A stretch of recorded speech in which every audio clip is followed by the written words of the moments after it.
I managed my wife's father's investment fund for 14 years, making his partners billions. Then he declared at a party, "This is Jake, your wife's new husband. He will replace you. So clean your desk for him." Everyone clapped finally, they said. The next morning, he smirked and asked, "Ready to hand over your client list?" I smiled back and said, "No, I'm here to—" His smile immediately vanished. The champagne flutes caught the light like tiny prisons of gold. I remember that. I remember thinking how appropriate it was. All that wealth, all that power, trapped in delicate glass that could shatter with one wrong move. I was holding one of those flutes when my father-in-law destroyed my life. Everyone, if I could have your attention, please." Richard Calloway's voice cut through the garden party chatter like a conductor's baton. Conversations died mid-sentence. Heads turned. Of course they did. When a man worth north of $3 billion speaks, the world stops spinning. I was standing near the rose arbor, Sarah beside me. My wife, 14 years married. Her hand had been resting on my forearm, warm through the fabric of my suit jacket. I felt her fingers tighten slightly as her father mounted the small platform the caterers had set up near the fountain. "I know you're all wondering why Margaret and I called you here today," Richard continued, his silver hair perfectly styled, his tan perfectly even, his smile perfectly practiced. "Beyond the pleasure of your company, of course." Polite laughter rippled through the crowd. 70, maybe 80 people scattered across the Callaway Estate's south lawn. Partners from the firm, major clients, family friends, the kind of people who measure net worth in commas, not digits. I'd been to 100 parties like this, maybe 200. 14 years of standing in gardens and ballrooms and penthouses, champagne in hand, smile fixed in place, playing the part Richard had written for me. The devoted son-in-law, the loyal employee, the man who knew his place. And I had known it. God help me, I had known it and I had accepted it because that's what you do when you marry into money like this. You bend, you flex, you accommodate. "As many of you know," Richard said, and something in his tone made the hairs on the back of my neck stand up, "my son-in-law, Daniel, has been managing the Callaway Investment Fund for—" "How long has it been now, Daniel?" Every eye found me. I felt Sarah's hand slip from my arm. 14 years, I said. My voice sounded steady. It shouldn't have. Something was wrong. Something was very, very wrong. 14 years, Richard repeated, like I'd said something remarkable. 14 years of Daniel's steady hand, his conservative approach, his— He paused. The pause stretched. People shifted their weight. His adequate performance. The word landed like a stone in still water. Adequate. Not brilliant. Not exceptional. Not the 37% average annual return I'd delivered. Not the $18 billion in portfolio growth. Not the zero. Losing years. Adequate. "But all good things must come to an end," Richard continued. And now his smile had edges. "And I think we can all agree that the Callaway Fund deserves more than adequate. It deserves exceptional. It deserves— Well, let me show you." He gestured toward the house. Everyone turned. A man emerged from the French doors. Late 30s, maybe 40. Tall, confident stride. Designer suit that cost more than most people's cars. Sunglasses that caught the afternoon light and threw it back like a challenge. I didn't know him, but Sarah did. I felt it in the way her breath caught, in the subtle shift of her weight away from me, in the hand that had been on my arm and was now clutching her champagne flute like a lifeline. "Everyone," Richard announced, his voice swelling with something that sounded horribly like pride. "I'd like you to meet Jake Morrison. Harvard Business School. 10 years at Goldman Sachs. Most recently, senior partner at Bridgewater Associates. Jake has agreed to take over management of the Callaway Fund, effective immediately." The applause started slowly. Then it built. Hands coming together in that peculiar rhythm of the wealthy. Enthusiastic enough to show approval, restrained enough to maintain dignity. Jake removed his sunglasses. His eyes found Sarah. He smiled, she smiled back, and something inside my chest cracked like ice in spring. "Jake brings fresh energy," Richard continued over the applause. "Fresh ideas, fresh perspective, the kind of aggressive, innovative thinking that will take us into the next chapter of growth." He paused again. This time I knew the pause was deliberate. This time I knew exactly what was coming. And, as an added bonus, Richard said, his eyes finding mine across the crowd, Jake is also Sarah's new husband-to-be. They've been seeing each other for the past 6 months, and, well, I'll let them share their happy news. The world didn't stop. That's what they tell you, isn't it? That when your life implodes, time freezes, everything goes silent, you float in some suspended moment of catastrophic realization. They're wrong. The world kept spinning. The fountain kept burbling. Someone's champagne flute clinked against another. A woman in a coral dress laughed at something, apparently missing Richard's announcement entirely, and my wife, stepped forward away from me and walked toward Jake Morrison like she was crossing a bridge she had been meaning to cross for a long time. He met her halfway. His arm slid around her waist with the ease of repetition, of habit, of intimate familiarity. We wanted to wait until it was official with the fun before announcing, Sarah said, and her voice was steady and clear and completely devoid of anything resembling shame. But yes, Jake and I are engaged. The wedding is planned for October. More applause, louder this time, a few whistles. Someone shouted, "Congratulations!" I stood very still. My champagne flute was still in my hand. I noticed, distantly, that I hadn't spilled a drop. "So, Daniel," Richard said, and now he was looking directly at me. His smile was the smile of a man who has just pulled off something he's very proud of. "I hope you'll understand. Business is business. And Jake here is simply, well, he's simply better qualified. I'm sure you'll agree, it's nothing personal." Nothing personal. My wife was engaged to another man. My job, the job I'd built from a $300 million starting portfolio to a $21 billion powerhouse, was being handed to that man, and everyone was applauding. Finally, someone said near the back of the crowd, a man's voice relieved, "I've been saying for years Daniel was too cautious." "About time," another voice agreed. A woman, this time. Fresh blood was desperately needed. I turned my head slowly, searching for the speakers. I found them. Thomas Beckworth, Helena Price, both major investors, both people I'd made tens of millions for, both nodding in approval. "Oh, Daniel, don't look so stricken," Richard said, his voice carrying that particular tone the wealthy use when they're being magnanimous. "You'll receive an excellent severance package, and I'm sure with your resume, you'll land on your feet somewhere, perhaps a smaller fund, something more your speed." Laughter. Someone actually laughed. I looked at Sarah. She was looking at Jake. Her hand was in his. The engagement ring, a diamond I definitely didn't buy, couldn't have afforded, wouldn't have chosen, caught the sunlight and threw rainbows across her dress. "Sarah," I said. She turned. For just a moment, her expression was unguarded. What I saw there wasn't guilt. It wasn't even pity. It was relief. "I'm sorry you had to find out this way," she said. "But honestly, Daniel, we haven't been happy for years. You know that.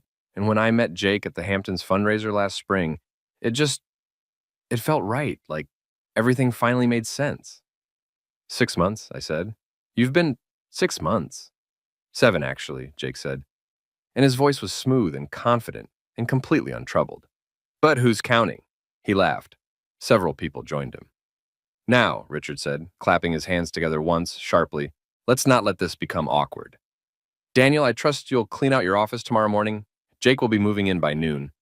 I'd appreciate it if you could leave your client contact list, your files, your analysis reports, everything organized and ready for transition." I looked at him, really looked at him. Richard Calloway, the man whose daughter I'd married fresh out of Wharton, the man who'd given me a job when I had nothing but an MBA and ambition, the man I'd spent 14 years enriching, protecting, building an empire for. The man who'd just betrayed me in front of everyone who mattered in my professional world. "Daniel," Richard prompted, "we're all waiting for your answer. Will you be professional about this?" 70-some people watching. My wife, ex-wife, I supposed, though I didn't remember signing divorce papers, holding hands with another man. My father-in-law looking at me with that expression of mild impatience he usually reserved for slow waiters in traffic jams. I smiled. "Of course," I said. "I'll be there tomorrow morning." "Excellent," Richard boomed. "Now let's continue celebrating. To Jake and Sarah. To Jake and Sarah," the crowd echoed, raising their glasses.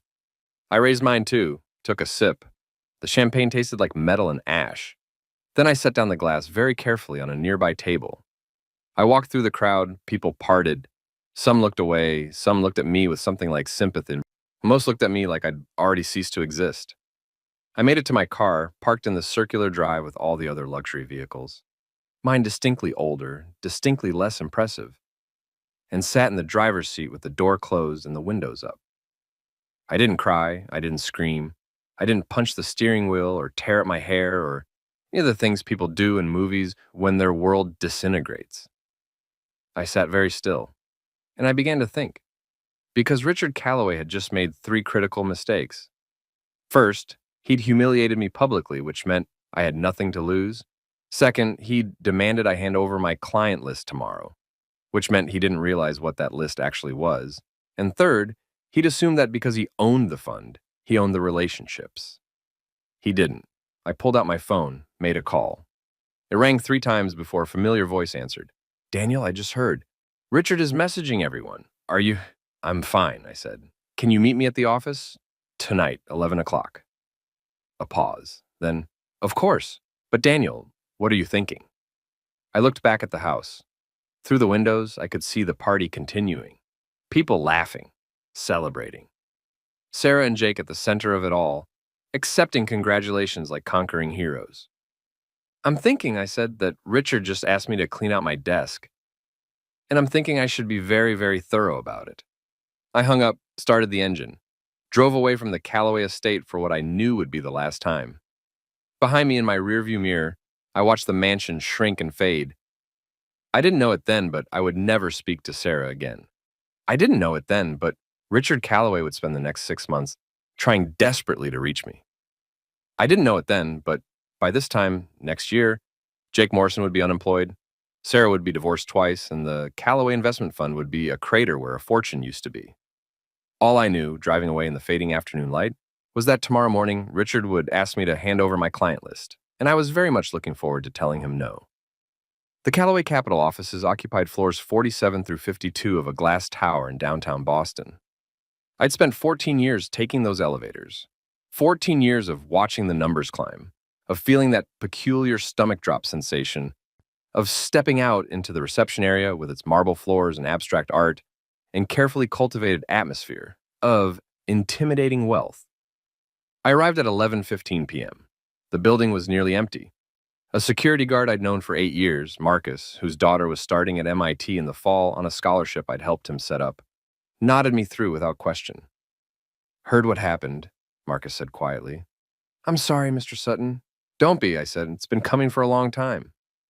That was true. Not the way Marcus thought. Not the betrayal, the replacement, the public humiliation. But the ending, yes, that had been inevitable. You can only build someone else's empire for so long before you start wondering why you don't have your own. The 47th floor was dark, except for emergency lighting. I didn't turn on the overheads. Didn't need to. I'd walked these halls in the dark before, during late nights and early mornings, during the times when the markets were shifting and portfolios needed tending and fortunes hung in the balance. My office was at the northeast corner, windows overlooking the harbor. A view I'd earned. I unlocked the door and stepped inside. Someone was already there. You're late, Michael Chen said from the chair beside my desk. I've been here since 10:45. Do you know how creepy this place is with all the lights off? I flipped the switch. Light flooded the space, revealing Michael's familiar face. 38. Sharp eyes behind stylish glasses. Expensive haircut, slightly mussed from running his hands through it. You could have turned on the lights, I said, and announced to building security that someone's here, please. I do have some sense of drama. He stood, gestured to my desk. So, you want to tell me what we're doing? Michael Chen, my associate analyst for 9 years before I'd helped him move to a senior position at Fidelity. Also my closest friend. Also the only person in my professional circle who'd answered his phone tonight with something other than awkward condolences. I sat down behind my desk, ran my hand across the surface. Mahogany. Real mahogany, not veneer. A gift from Richard on my 5th anniversary with the firm. A symbol of permanence, stability, belonging. How quickly symbols become lies. I need to ask you something, I said, and I need you to answer honestly. When have I ever lied to you? That time you told me the Thai place delivered until midnight. That was a mistake, not a lie. There's a difference. What do you need? I pulled my laptop from my bag, opened it, and turned it toward him. On the screen, a spreadsheet. Names, numbers, percentages, dates. Michael leaned forward. His eyes tracked across the data. I watched his expression shift. Curiosity to confusion to understanding to something that might have been awe. Is this... He stopped, started again. Daniel, is this what I think it is? That depends on what you think it is. This is the complete ownership structure of every major holding in the Callaway Fund. Not just the listed ones. The shell companies. The offshore accounts. The private equity positions that don't show up on the quarterly reports. He looked up at me. How do you have this? Richard guards this information like it's the key to his entire empire? Yes. I have it, I said, because I built that empire. Every structure you're looking at, I designed it. Every holding, I sourced it. Every deal, I negotiated it. Richard signs the papers, I do the work. Michael sat back. His finger tapped against his knee, a nervous habit he'd never managed to break. What are you planning? He asked. I'm planning, I said carefully, to follow Richard's instructions. Tomorrow morning, he's going to ask me to hand over my client list and leave. And I'm going to do exactly that. But what he doesn't understand is that my client list isn't just names and numbers. It's relationships. It's trust. It's 14 years of me personally managing their money, making them richer, protecting their interests, being available at 2 a.m. when markets crashed, being the one who called them first with good news and bad. I turned the laptop back toward myself. Typed a command. A new window opened, an email draft. Richard thinks clients invest in funds, I continued. He thinks it's about the name on the door, the prestige of the Callaway brand, the marble floors and the abstract art and the office with a view. And it's not? No. Wealthy people don't invest in brands. They invest in people. They invest in relationships. They invest in the person who answered their call during the 2008 crash and told them exactly what to do. The person who made them an extra $12 million during COVID by seeing the recovery coming 3 months before everyone else. The person who knows their kids' names and their retirement timeline and their risk tolerance, not from a form, but from 100 conversations. Michael was nodding slowly. They invest in you. They invest in me. I showed him the email. He read it. Then he read it again. You're going to send this to every single client? He asked. Every single one. 47 major investors. Combined portfolio value of $21 billion. I'm going to send it tomorrow morning right before I walk into Richard's office. And you're telling them, I'm telling them the truth, that I'm leaving Callaway Capital, that I'm starting my own fund, that their investment is portable if they choose to move it, and that if they want to continue working with me, with the person who's actually been managing their money, they have 30 days to transfer their assets. Michael let out a long breath. Richard will sue you into the ground. Non-compete clause. Client poaching. Breach of fiduciary duty. He'll bury you in legal fees before you can... My employment contract expired 18 months ago, I said. Richard never renewed it. He kept saying he would, kept promising his lawyers were drafting something new. It never happened. I have no non-compete. I have no non-solicitation agreement. I'm free to start my own fund and contact anyone I want. The room went very quiet. He forgot, Michael said finally. He forgot. Because I was family. Because I was his daughter's husband. Because he thought I'd never leave, never question, never challenge. He took me for granted, and now you're going to destroy him. I shook my head. No, I'm going to do exactly what he told me to do. I'm going to be professional. I'm going to clean out my desk. I'm going to hand him my client list. But the clients won't be his anymore. That's not my problem. That's his failure to maintain relationships. I'm just exercising my right to start a new business and inform people who've worked with me for over a decade where I'll be. Michael stood up, paced to the window, looked out at the dark harbor. Lights reflected on the water like scattered diamonds. This will work, he said quietly. You know that, right? You're not hoping or dreaming or taking a wild shot. This will actually work. Half those clients will follow you, and maybe more. I know. Richard will lose billions in assets under management. Billions. The fund will contract by Jesus, Daniel, you could cut his fund in half. I know. He'll be ruined. Not financially, he's too rich to ever actually be broke. But professionally, reputation-wise, everyone will know Jake Morrison drove away Richard's entire client base in less than a month. That's not quite true, I said. Jake Morrison won't drive them away. Jake Morrison won't have anything to do with it. Because what Richard doesn't realize, what he won't realize until it's too late, is that Jake Morrison has no idea how to actually run this fund. I pulled up another file. Michael came back to the desk, looked at the screen. For 14 years, I said, I've been the one doing the real work, the analysis, the modeling, the risk assessment, the relationship management. Richard handles the schmoozing. Jake probably handles it too. He seems like a schmoozer. But schmoozing doesn't make money. Strategy makes money.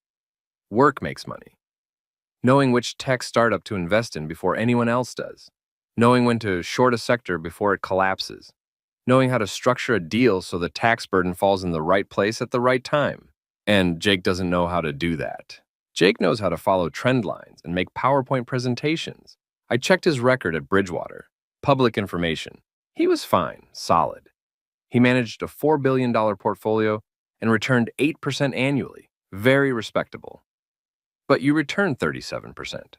I returned 37% for 14 years. Through crashes and recoveries and bull markets and corrections consistently. Do you know how rare that is? Very. Extraordinarily rare. There are maybe a dozen fund managers in the world who can claim that record. And Richard just handed my entire portfolio to someone whose greatest achievement is being adequately above average. Michael sat down again, looked at me with something like wonder. You're not angry, he said. Of course I'm angry. No, I mean, you're not furious. You're not losing your mind. You're not calling Richard names or throwing things or plotting elaborate revenge fantasies. You're calm, you're methodical, you're professional. Terrifying. I smiled. First genuine smile since the party. Richard asked me to be professional. I'm going to be extremely professional. And Sarah? The smile faded. What about Sarah? Are you gonna, I don't know, fight for her? Try to win her back? She's your wife. She's engaged to another man. She's been sleeping with him for 7 months. She looked me in the eye today and said it felt right, like I was a jacket that didn't fit anymore. Something to be donated, disposed of, forgotten. So you're just going to let her go? I thought about that, about 14 years of marriage. About the woman I'd loved, or thought I'd loved, or had once loved, and somewhere along the way stopped loving without noticing. About the way she'd smiled at Jake, the relief in her eyes. I already have, I said. She made her choice. I'm making mine. Michael nodded slowly. Then he pulled out his phone, typed something, and showed me the screen. It was a text he'd drafted but not sent. Count me in. Whatever you need. You'd leave Fidelity, I asked? You've got a great position there, senior analyst, real equity. Why would you risk that? Because Fidelity has 300 analysts. You'll have one, me. I'll be employee number 1 at whatever you're calling this new fund. I'll have real ownership, real influence, real exposure to risk. Sure, but also exposure to reward. You're going to pull this off, Daniel. You're going to take half of Richard's clients, build a new fund, and probably become one of the most successful independent fund managers in New England. And I'd rather be there for that than analyzing portfolios for people who don't remember my name. He sent the text, to himself, a record, a commitment. When do you want me to start? He asked. Can you give notice tomorrow? I can give notice tonight. Email's already drafted, just waiting for your word. You were that sure I'd be starting something? I was that sure you wouldn't go quietly. What do you need from me first? I opened another file. This one was a list. Shorter, more detailed. Names with annotations. These are Richard's 15 biggest clients, I said. The ones who represent 60% of the fund's value.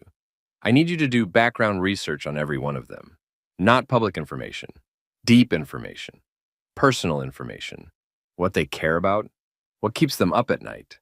What they're planning 5 years from now. Can you do that? Some of them I already know. The others, give me a week. You have 4 days. Then I'll sleep less.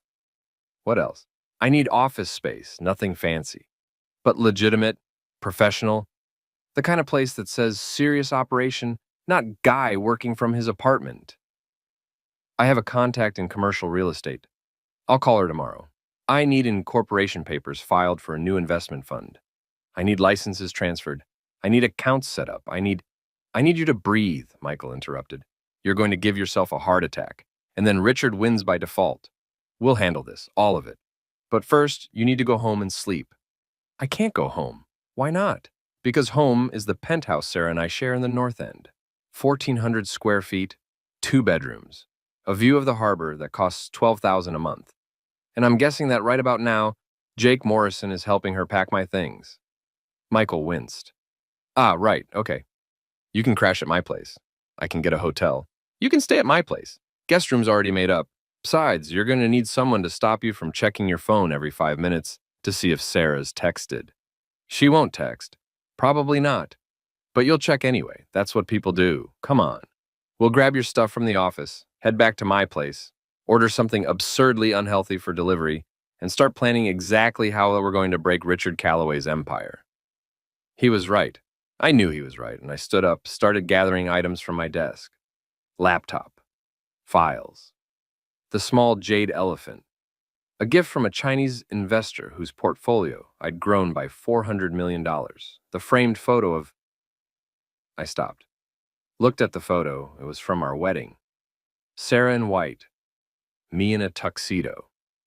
Both of us young, smiling, absolutely convinced we were standing at the beginning of something wonderful. I turned the frame face down, left it on the desk. Ready? Michael asked. Almost. I pulled up the email I'd drafted earlier, reread it one more time. The tone was perfect, professional but personal, informative but not presumptuous.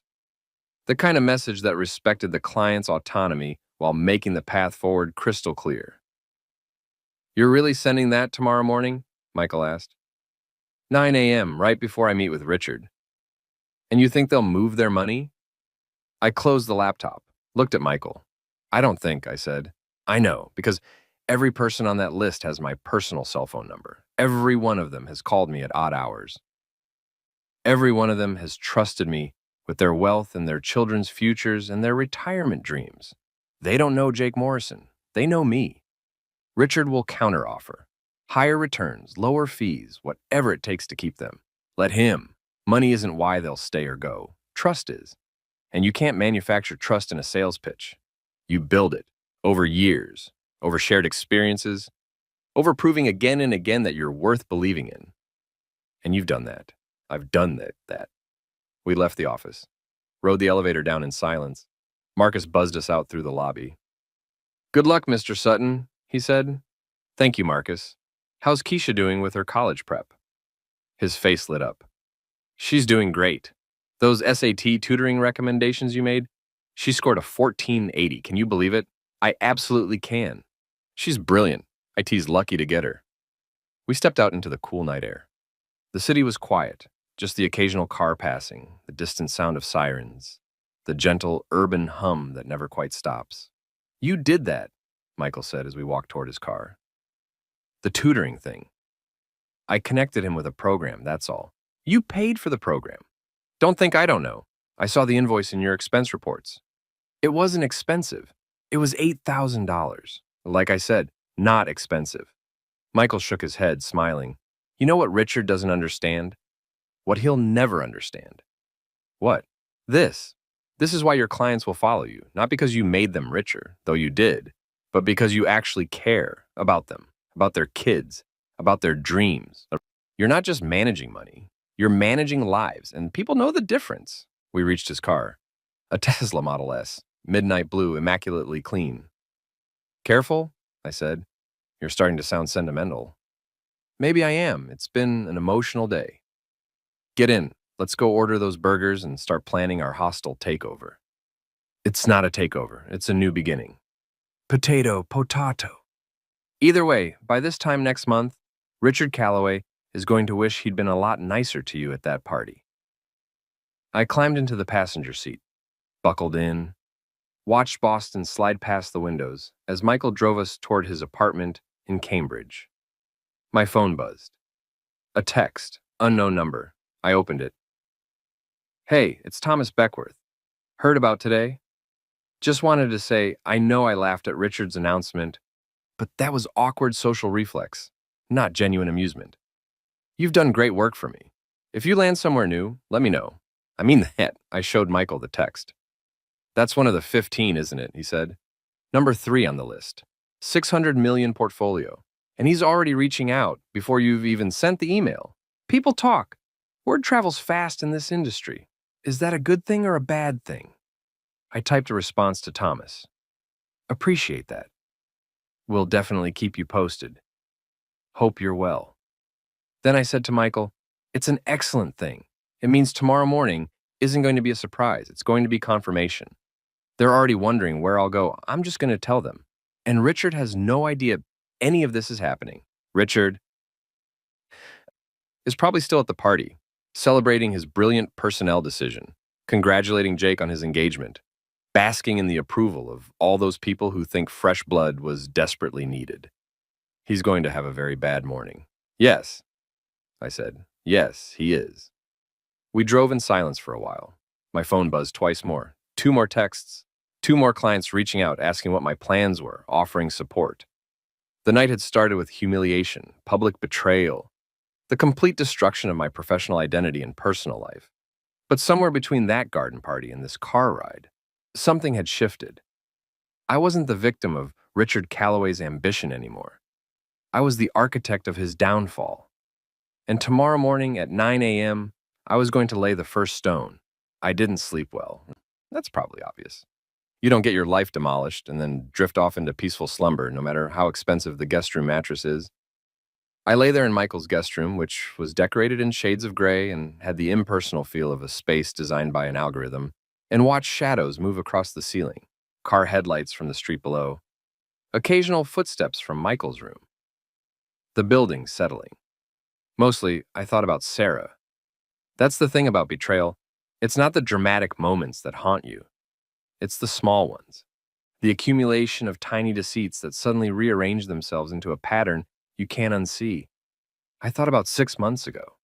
7 months, actually. Jake had corrected me on that, the bastard. 7 months ago was April, spring in Boston. Sarah had gone to the Hamptons for a fundraiser, environmental something. I couldn't remember the specific cause. She'd asked if I wanted to come. I'd said no, too much work, portfolio rebalancing, a merger that needed attention, the usual. She'd said that was fine. She'd said she understood.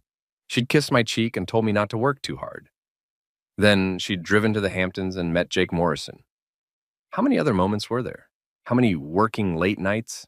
How many girls' weekend trips? How many times had I been sitting in my office, managing billions while my wife was... I rolled over, checked my phone. 3:47 a.m., 4 messages, all from different clients, all variations on the same theme. What's your next move? I didn't respond. Not yet.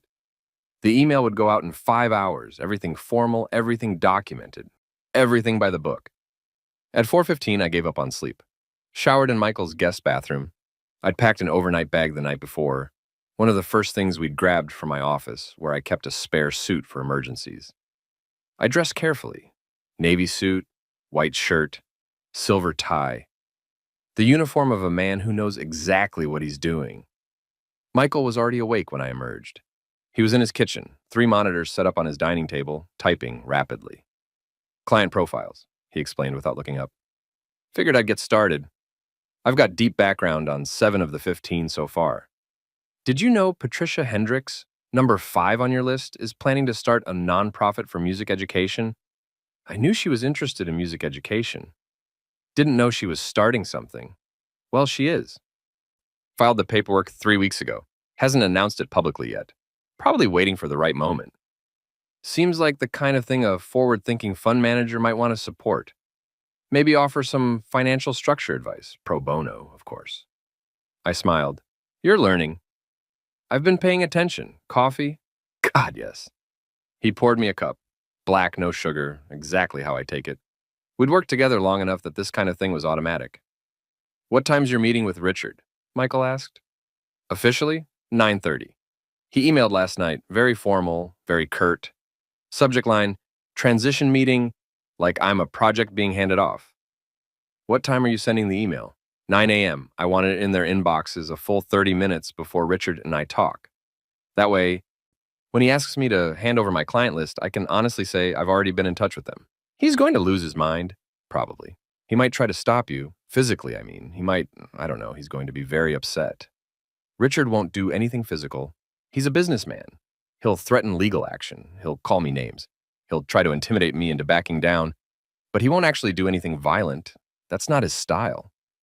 And if I'm wrong, if he does try something, then I'll have an even better lawsuit. But it won't come to that. Richard's going to be shocked, yes. Angry, absolutely. But mostly, he's going to be calculating. He's going to immediately start thinking about damage control, how to spin this, how to keep the clients who don't leave it, how to salvage his reputation. Michael took a sip of his coffee. You've really thought this through. I've had 14 years to think it through. I just didn't know I was thinking it through until yesterday afternoon. We spent the next few hours in quiet preparation. Michael continued his research. I reviewed my email one final time, made minor adjustments, checked every sentence for tone and clarity. At 8:45 a.m., I opened my laptop, pulled up the recipient list. 47 names. 47 people who'd trusted me with their wealth. My finger hovered over the send button. Having second thoughts? Michael asked. No, just appreciating the moment. This is the kind of thing you don't get to do twice in a lifetime. The kind of thing that either launches you into a new stratosphere or destroys you completely. No pressure, I agreed. At exactly 9 o'clock a.m., I pressed send. The email went out. 47 simultaneous messages, each one personalized with the recipient's name, each one containing the same basic information. I was leaving Callaway Capital. I was starting my own fund, Sutton Capital Management. I would be offering the same level of service, the same strategic approach, the same personal attention they'd come to expect. If they chose to move their assets, I would facilitate the transition. If they chose to stay with Callaway, I wished them well and appreciated our time working together. Professional, courteous, clear, devastating. My phone started buzzing immediately. Texts, calls. I ignored them. I'd respond later. Right now, I had an appointment to keep. You're really going in there? Michael asked. I told Richard I'd clean out my desk and hand over my client list. I'm a man of my word. You're insane. Possibly. Wish me luck. You don't need luck. You need a lawyer on speed dial and maybe a bodyguard. I grabbed my bag, already packed with the last personal items for my office. I'll text you when I'm done. If you don't hear from me in 2 hours, assume Richard's had me thrown out a window. That's not funny. Little bit funny. I left Michael's apartment. The morning was cool, clear, the kind of October day that makes you remember why people love New England. I walked to the T station, took the Green Line downtown, emerged near my office building. My office building. That phrase was going to take some adjusting. Marcus was at his post. He looked at me with concern. Mr. Sutton, are you sure you want to? I'm sure, thanks, Marcus. I rode the elevator up, stepped out onto the 47th floor. The receptionist, Diane, who'd worked here longer than I had, looked up and immediately looked away, uncomfortable. He's in his office, she said quietly. He's expecting you. Thank you, Diane. I walked past her desk, down the hall, toward the corner office. Richard's office, the big one. The one with 2 walls of windows and furniture that cost more than some people's houses. The door was open. Richard was at his desk. Jake was standing beside him. Both of them looked up as I entered. Daniel, Richard said. His voice was cold. All the magnanimous pretense from yesterday was gone. This was Richard Callaway, the businessman. The shark. You're late. I checked my watch. 9:32 a.m., 2 minutes. Traffic, I said. I closed the door. I did. Then I walked to the center of the office and set my bag down. Inside it, a portable hard drive, a few personal items, nothing that belonged to the company. I trust you've prepared the client list, Richard said. I have. And the files, the analysis reports, the transition documents Jake will need, all accessible from the server. Jake can have IT give him my login credentials. Everything's organized by client name. Jake shifted his weight. He hadn't said anything yet. I wondered if he was uncomfortable, if some small part of him recognized the absolute wrongness of the situation. Probably not. People like Jake don't get ahead by having consciences. Good, Richard said. Then I believe we're done here. I'll have HR send over your severance paperwork. You'll be receiving 6 months' salary, which is more than generous, considering... Considering what? I interrupted. Considering I made you billions? Considering I worked 14-hour days for 14 years? Considering I sacrificed my health, my personal life, and apparently my marriage to build your legacy?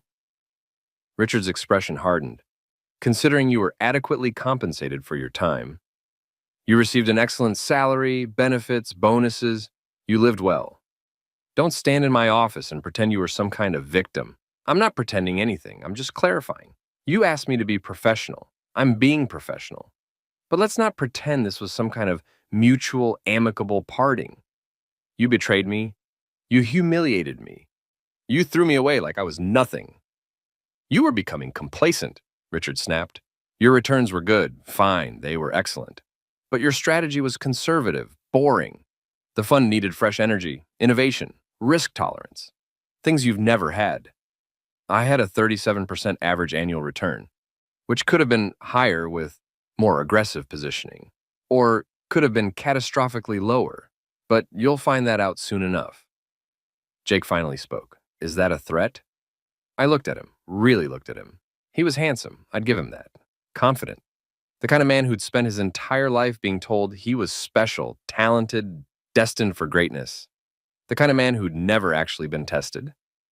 No, I said. It's an observation. You're stepping into a role you're not qualified for. You're managing money you don't understand for people you don't know. And Richard here is assuming you can replicate what I built. You can't. That's not a threat. That's mathematics. You arrogant... Jake started forward. Enough, Richard said sharply. Daniel, I don't know what you're trying to accomplish with this little speech, but it's not working. You're done here. Finished. And frankly, I think you should be grateful I'm not suing you for... My phone rang.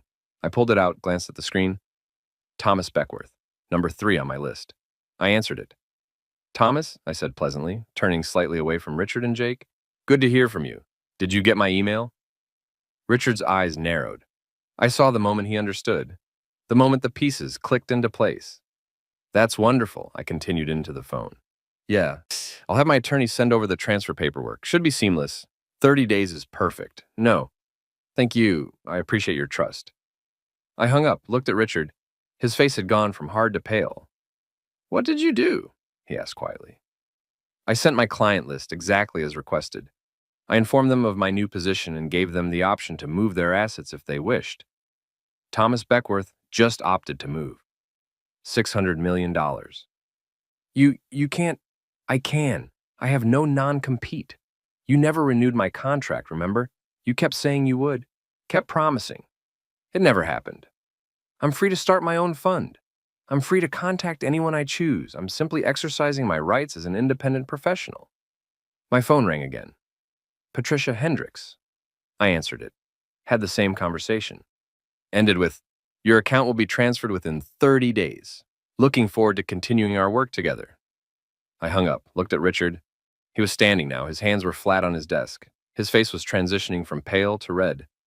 How many? He asked. How many what? How many did you contact? All of them.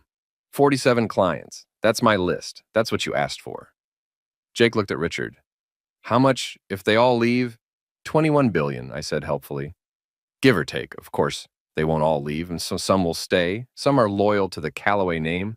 But I'm estimating 60 to 70% will move. That's roughly 13 to 15 billion in transferred assets. The room was very quiet. Then Richard said, I'll destroy you. I'll tie you up in legal proceedings for years. I'll make sure you never work in this industry again. You'll do nothing, I said calmly, because I've done nothing illegal, nothing unethical, nothing that violates any agreement I have with this company. You want to sue me? Go ahead. Discovery will be fascinating. We'll get to examine exactly why you never renewed my contract. We'll get to discuss how you replaced me with your daughter's affair partner. We'll get to talk about hostile work environment, constructive dismissal, and whether publicly humiliating an employee at a party constitutes grounds for legal action. I picked up my bag. But here's what's really going to happen, I continued. You're going to let me walk out of here. You're going to realize that fighting me will cost you more in legal fees, in reputation damage, in time, than just accepting that you made a catastrophic error in judgment. And then you're going to turn to Jake here and hope, really, genuinely hope, that he's somehow capable of managing what's left of your fund. I walked up toward the door, stopped, turned back. Oh, and Richard, you asked me yesterday if I'd be professional about this. I am being professional, extremely professional. If I were being personal, I'd mention that your daughter has been cheating on me for 7 months. I'd mention that you knew it, you had to have known, and you said nothing. I'd mention that you're not just a bad boss, you're a bad father, a bad person, and a bad judge of character. I opened the door. But I won't mention any of that, I said, because I'm being professional. I walked out, down the hall, past Diane, who was staring at her computer screen like it might save her from having to acknowledge what was happening. Past empty offices and conference rooms and all the infrastructure of wealth I'd helped build. Into the elevator. Down 47 floors, out through the lobby. Marcus stopped me at the door. Mr. Sutton? Yes? That thing you said about being professional? That was the most professional middle finger I've ever seen. I smiled. Thank you, Marcus. That means a lot. I walked out into the October morning, pulled out my phone, 17 missed calls, 23 text messages. I scrolled through them. Clients, every single one. Some confirming transfers, some asking questions, some just expressing support. 3 from unknown numbers. I opened those first. The first, this is Margaret Calloway. We need to talk. Please call me. Margaret, Richard's wife, Sarah's mother. The second, it's Sarah. Please don't do this. You're being vindictive. This isn't you. I stared at that one for a long moment. Vindictive. Interesting word choice. Not sorry, not regretful, not even angry, just vindictive. As if I were the one doing something wrong. The third message, Jake Morrison here, we should talk. Man to man. Clear the air. Coffee? I deleted all 3 messages, then I called Michael. How'd it go? He asked immediately. Better than expected. Richard looked like he was having a stroke. Jake looked confused. I walked out before either of them could stop me. And the clients? So far, 4 confirmed transfers, that's $3 billion. I'm expecting more calls throughout the day. Holy shit. Yeah. Where are you now? Standing on the sidewalk outside my former office building, trying to figure out what happens next. What happens next is you come to my office. Well, our office now, I guess. I found a space. It's not amazing, but it's available immediately, and it's in a good location. We can work from there while we set everything else up. Send me the address. Sending now, and Daniel, yeah, congratulations. You just pulled off the most elegant hostile takeover I've ever seen. And you didn't even need to be hostile. You just needed to be honest. I hung up. Started walking. My phone kept buzzing, kept lighting up with messages. The professional infrastructure of my life was realigning in real time, billions of dollars of assets shifting from one fund to another. From Richard's legacy to mine, somewhere behind me, 47 floors up, Richard Calloway was probably making phone calls, probably shouting at lawyers, probably realizing that the adequate fund manager he just replaced was the only thing holding his empire together. And somewhere else, I didn't know where, didn't care where, Sarah was reading my lack of response to her text and probably telling Jake that I was being unreasonable, that I was taking this too personally, that I needed to be mature about the situation. I kept walking. The sun was bright, the air was cool. The city moved around me with its usual indifferent rhythm, and for the first time in 14 years, I wasn't walking toward something Richard wanted or something Sarah expected or something I was supposed to be. I was walking toward something I'd built, something that was mine. The office Michael found was on the 12th floor of a building in the financial district. It wasn't impressive, 3 rooms, decent lighting, windows that faced another building instead of the harbor. The furniture was standard corporate issue, the kind of stuff you could order from a catalog and have delivered in 48 hours. It was perfect. I know it's not what you're used to, Michael said as he showed me around, but the lease is month to month, utilities are included, and we can move in today. I figured we'd work from here while we look for something permanent. It's exactly what we need, I said. I meant it. This wasn't about appearances anymore. This was about function. We spent the rest of that day setting up. 2 desks, 2 computers, a printer, a whiteboard, file cabinets, the infrastructure of a business. My phone didn't stop. By noon, I had 7 confirmed transfers, $5 billion. By 3 p.m., 12 transfers, $9 billion. By the time the markets closed it at 4, 18 clients had committed to moving their assets. 18 out of 47. $12 billion. Richard had lost over half his fund in 7 hours. I was sitting at my new desk, looking at a spreadsheet of transfer confirmations, when Michael's phone rang. He answered it, listened, and his expression shifted to something I couldn't quite read. "Yes, she's right here," he said. Then to me, "Margaret Calloway wants to come by." "She's in the building." "Downstairs." I sat back. "Did you tell her where we are?" "No, she already knew. She said she got the address from Thomas Beckworth." Of course she did. Thomas and Margaret were friends. I should have anticipated this. "Tell her to come up," I said. Michael relayed the message, hung up, and looked at me with concern. "Are you sure about this?" "No, but avoiding her won't make her go away.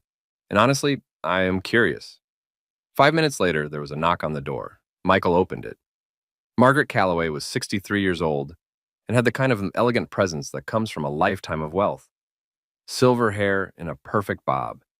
Designer clothes that probably cost more than our entire office setup. Pearls. Always pearls. She looked around the office, at the plain walls, at the basic furniture, at me, sitting behind a desk that couldn't have been more different from the mahogany monument I'd had yesterday. "Daniel," she said. "Margaret, may I sit?" I gestured to the chair across from my desk. She sat, folded her hands in her lap. Comforted, but I could see the tension in her shoulders. "Would you like coffee?" Michael offered. "Water?" "No, thank you." She looked at him. "Would you mind giving us a moment?" Michael glanced at me. I nodded. He left, closing the door behind him. Margaret and I sat in silence for a moment. Outside, the city hummed its endless song. Inside, the air conditioning clicked on with a mechanical sigh. "I didn't know," she said finally. "About Sarah and Jake. I want you to understand that. Richard knew. He knew for months, but he didn't tell me. I found out yesterday at the party, along with everyone else. I believed her. Margaret had always been kind to me. Not warm. Margaret wasn't a warm person, but fair, respectful. She'd treated me like family, not like an employee who'd married into the dynasty." "Okay," I said. When I realized what Richard had done, I told him he was a fool, that he'd just destroyed the best thing that ever happened to his fund. He didn't listen. He said you were replaceable. He said Jake was an upgrade. He said—" She stopped, looked down at her hands. "He said I didn't understand business," she finished quietly, "that I should let him handle it. That's what he always says when he doesn't want my input. Let me handle it." "Why are you here?" I asked. Not unkindly, just honestly. Because this morning, Richard got 18 phone calls from clients announcing they were leaving. By this afternoon, that number had grown to 25. "Do you know what that's going to do to the fund?" "Yes, I built that fund. I know exactly what it's going to do. It's going to crater us. Not financially, we have personal wealth beyond the fund, but professionally, reputationally. Richard's entire legacy, 50 years of building the Calloway name, is going to be reduced to a cautionary tale about what happens when you mistreat your top talent. That's not my problem. I know. I'm not here to ask you to fix it. I'm not even here to ask you to stop. I'm here to—" She paused, searching for words. "I'm here to apologize. For my daughter. For my husband. For the way you were treated. You deserved better." I sat with that for a moment. An apology from Margaret Calloway. Sincere, from what I could tell. "Thank you," said, "It won't change anything, will it?" "No." She nodded like she'd expected that. "Sarah came home last night. She was furious. She said you were being petty, that you were trying to punish Richard for something that had nothing to do with business, that you were sabotaging the fund out of spite."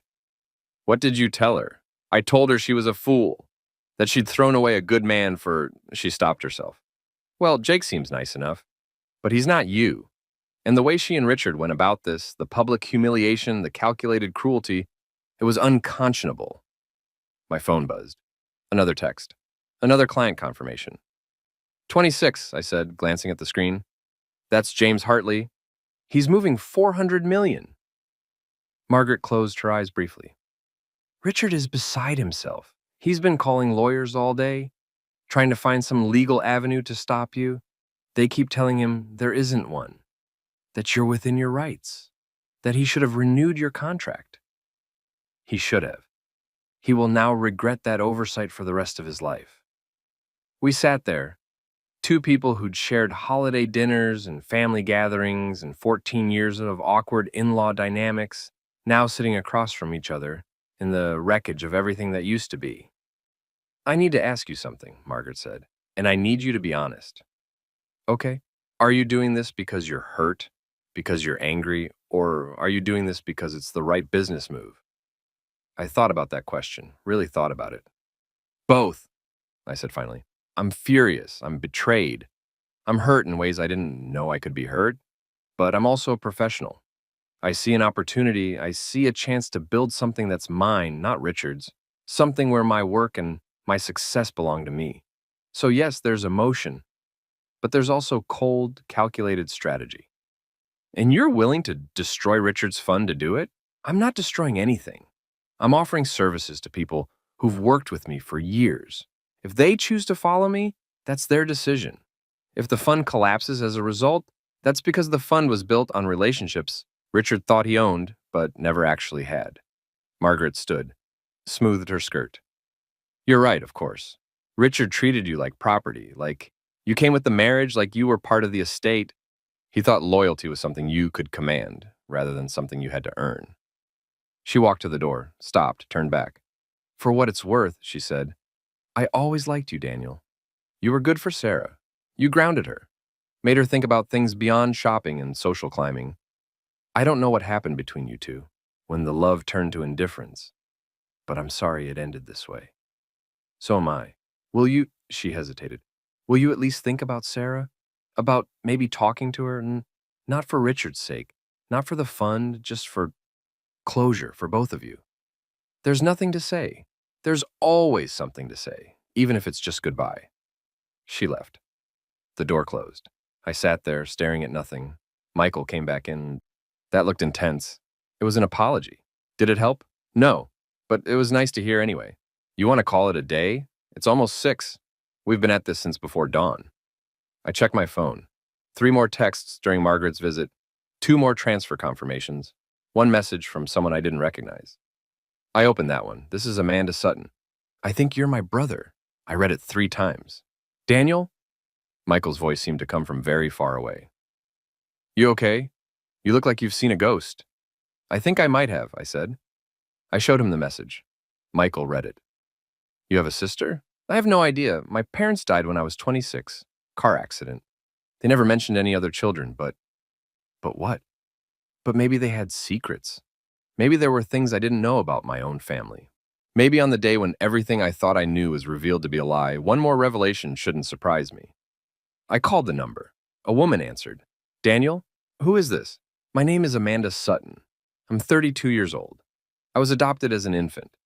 3 months ago, I did one of those DNA tests, the ancestry ones.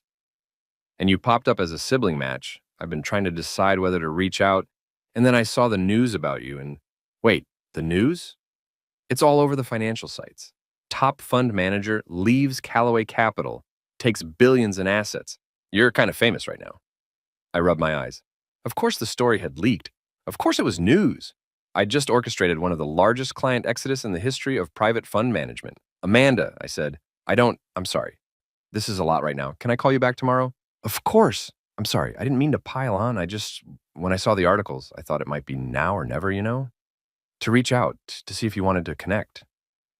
I will. Just tomorrow, okay? Tomorrow. I'll send you my contact information. Take care of yourself, Daniel.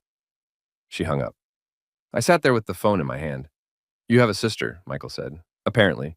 Do you believe her? I don't know. The DNA test is pretty solid evidence, but I needed a process. I stopped, laughed. It came out harsh, humorless. I need a drink. Okay, let's go get drunk. We've earned it. We can't get drunk. We have a business to run. We have a business that's currently crushing its first day metrics. 28 confirmed transfers, 12.6 billion in assets, and more calls coming in tomorrow. I think we can take one night to be human beings instead of fund managers. He was right. I was exhausted. Emotionally, physically, spiritually drained. Fine, I said, but nothing fancy. I can't do fancy right now. I know a place. Dive bar in Southie, good whiskey, bad lighting, nobody will recognize you. Perfect. We locked up the office, took the T to South Boston, found the bar, a narrow space with sticky floors and a dartboard, and exactly the kind of atmosphere that didn't care about your life story. We sat at the bar, ordered whiskey, didn't talk for a while. Then Michael said, "Your wife cheated on you. Your father-in-law betrayed you. Your entire professional life imploded, and you might have a secret sister. All in 24 hours. When you put it that way, it sounds almost impressive." It is impressive. Most people would be catatonic. You're sitting here planning tomorrow's strategy. I haven't been planning. You absolutely have. I can see it. You're thinking about which clients to call first tomorrow, which relationships need immediate attention, how to structure the paperwork to make transfers as smooth as possible. He was right. Even sitting in this dive bar, half a whiskey down, I was strategizing. Richard was wrong about one thing, Michael said. He said you were conservative, risk-averse, too cautious. But what you did today, starting a new fund with no infrastructure, no safety net, no backup plan, that's the ballsiest move I've ever seen. You bet everything on your relationships, on your reputation, on people choosing you over the Callaway name. That's not conservative. That's all or nothing stakes. I didn't have a choice. You had 100 choices. You could have quietly moved to another established fund. You could have taken the severance and disappeared. You could have spent months planning, building infrastructure, easing into the transition. Instead, you sent one email and burned every bridge in 7 hours. That's not strategy. That's courage. I looked at my glass. The whiskey caught the dim bar light and held it. I'm going to tell you something, I said, and I need you to keep it between us. Always. I'm terrified, absolutely terrified, because all of this only works if those clients actually transfer their money. If the paperwork goes through, if nobody changes their mind, we have transfer confirmations. But we don't have actual transferred assets. Not yet. And between now and when that money hits our accounts, there are 30 days for things to go wrong. For Richard to counteroffer. For Jake to prove himself. For my clients to have second thoughts. They won't. They might. And if they do, I'm finished. I've got no job, no wife, no safety net. I've got an office we're renting month to month and a business that exists entirely on promises. If this fails, I don't just lose. I lose everything. Michael was quiet for a moment. Then he said, "You're right. It could fail. The transfers could fall through. Richard could mount an effective counter-campaign. Clients could stay put out of inertia or loyalty or fear of change." Thanks. That's very reassuring. But here's the thing. I've watched you work for 9 years. I've seen how you handle clients, how you build trust, how you make people feel heard and valued and understood. And I'm telling you, those relationships are real.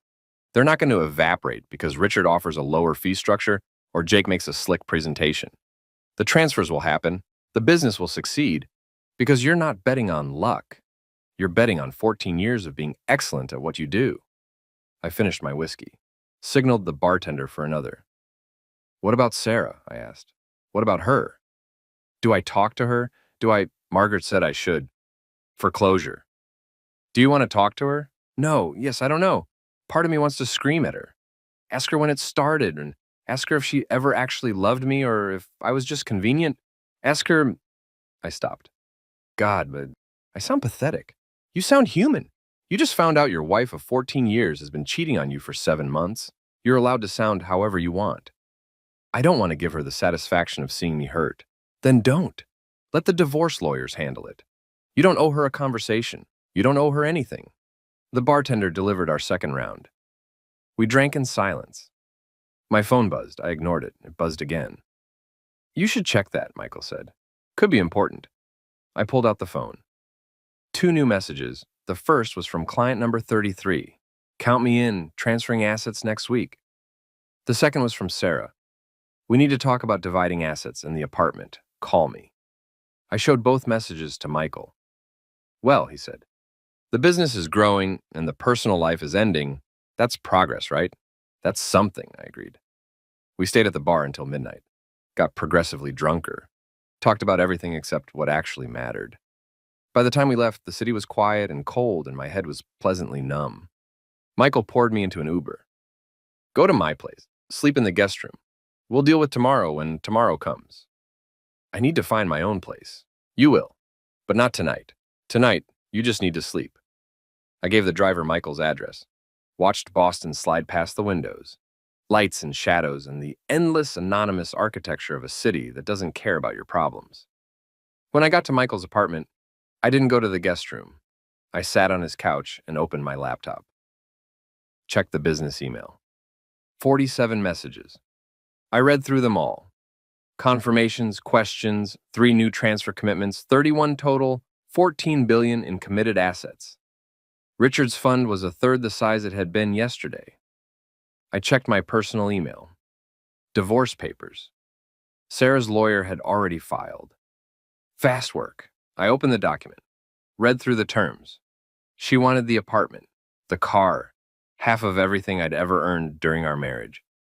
I closed the laptop, sat in the dark, thought about 14 years of a life that had seemed stable and real and permanent.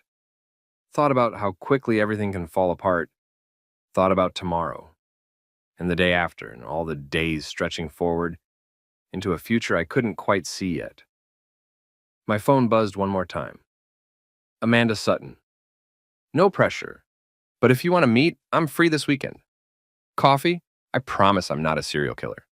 I smiled despite everything. Typed back, coffee sounds good. Saturday? Her response came immediately. Saturday's perfect. I'll send you a location. Sleep well, big brother. Big brother. I had a sister, I had a business. I had an empty apartment waiting for me to clear out my things. I had a future that looked nothing like the past. I sat there until dawn, watching the darkness slowly give way to gray, then pink, then gold. And when the sun finally rose over Boston, I stood up, showered, dressed in yesterday's suit, and went back to the office. There was work to do. The next 30 days were the longest month of my life. Not because they were difficult, though they were. Not because I was constantly busy, though I was. But because every single day I woke up wondering if this would be the day it all fell apart. The day clients changed their minds. The day Richard found some legal loophole. The day I discovered I'd miscalculated, overreached, bet everything on a hand I couldn't win. It never came. Instead, what came was this. On day 2, client number 34 called to confirm her transfer. $300 million. She also told me Richard had personally called her to discuss her options. When she'd informed him she was moving to my fund, he'd called me an ungrateful opportunist and hung up on her. She said that confirmed she was making the right decision. On day 5, when Jake Morrison published an op-ed in the Financial Times about the future of aggressive growth investing. It was full of buzzwords and empty promises and absolutely no substance.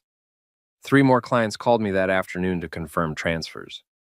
On day 8, Sarah's lawyer sent another email. They wanted to settle the divorce quickly. Sarah was apparently eager to move forward with wedding plans. I told my lawyer, a sharp woman named Patricia who charged $500 an hour and was worth every penny, to stall. Stall how long? Patricia asked. Until I don't care anymore, I said. That could be years. Then we'll stall for years.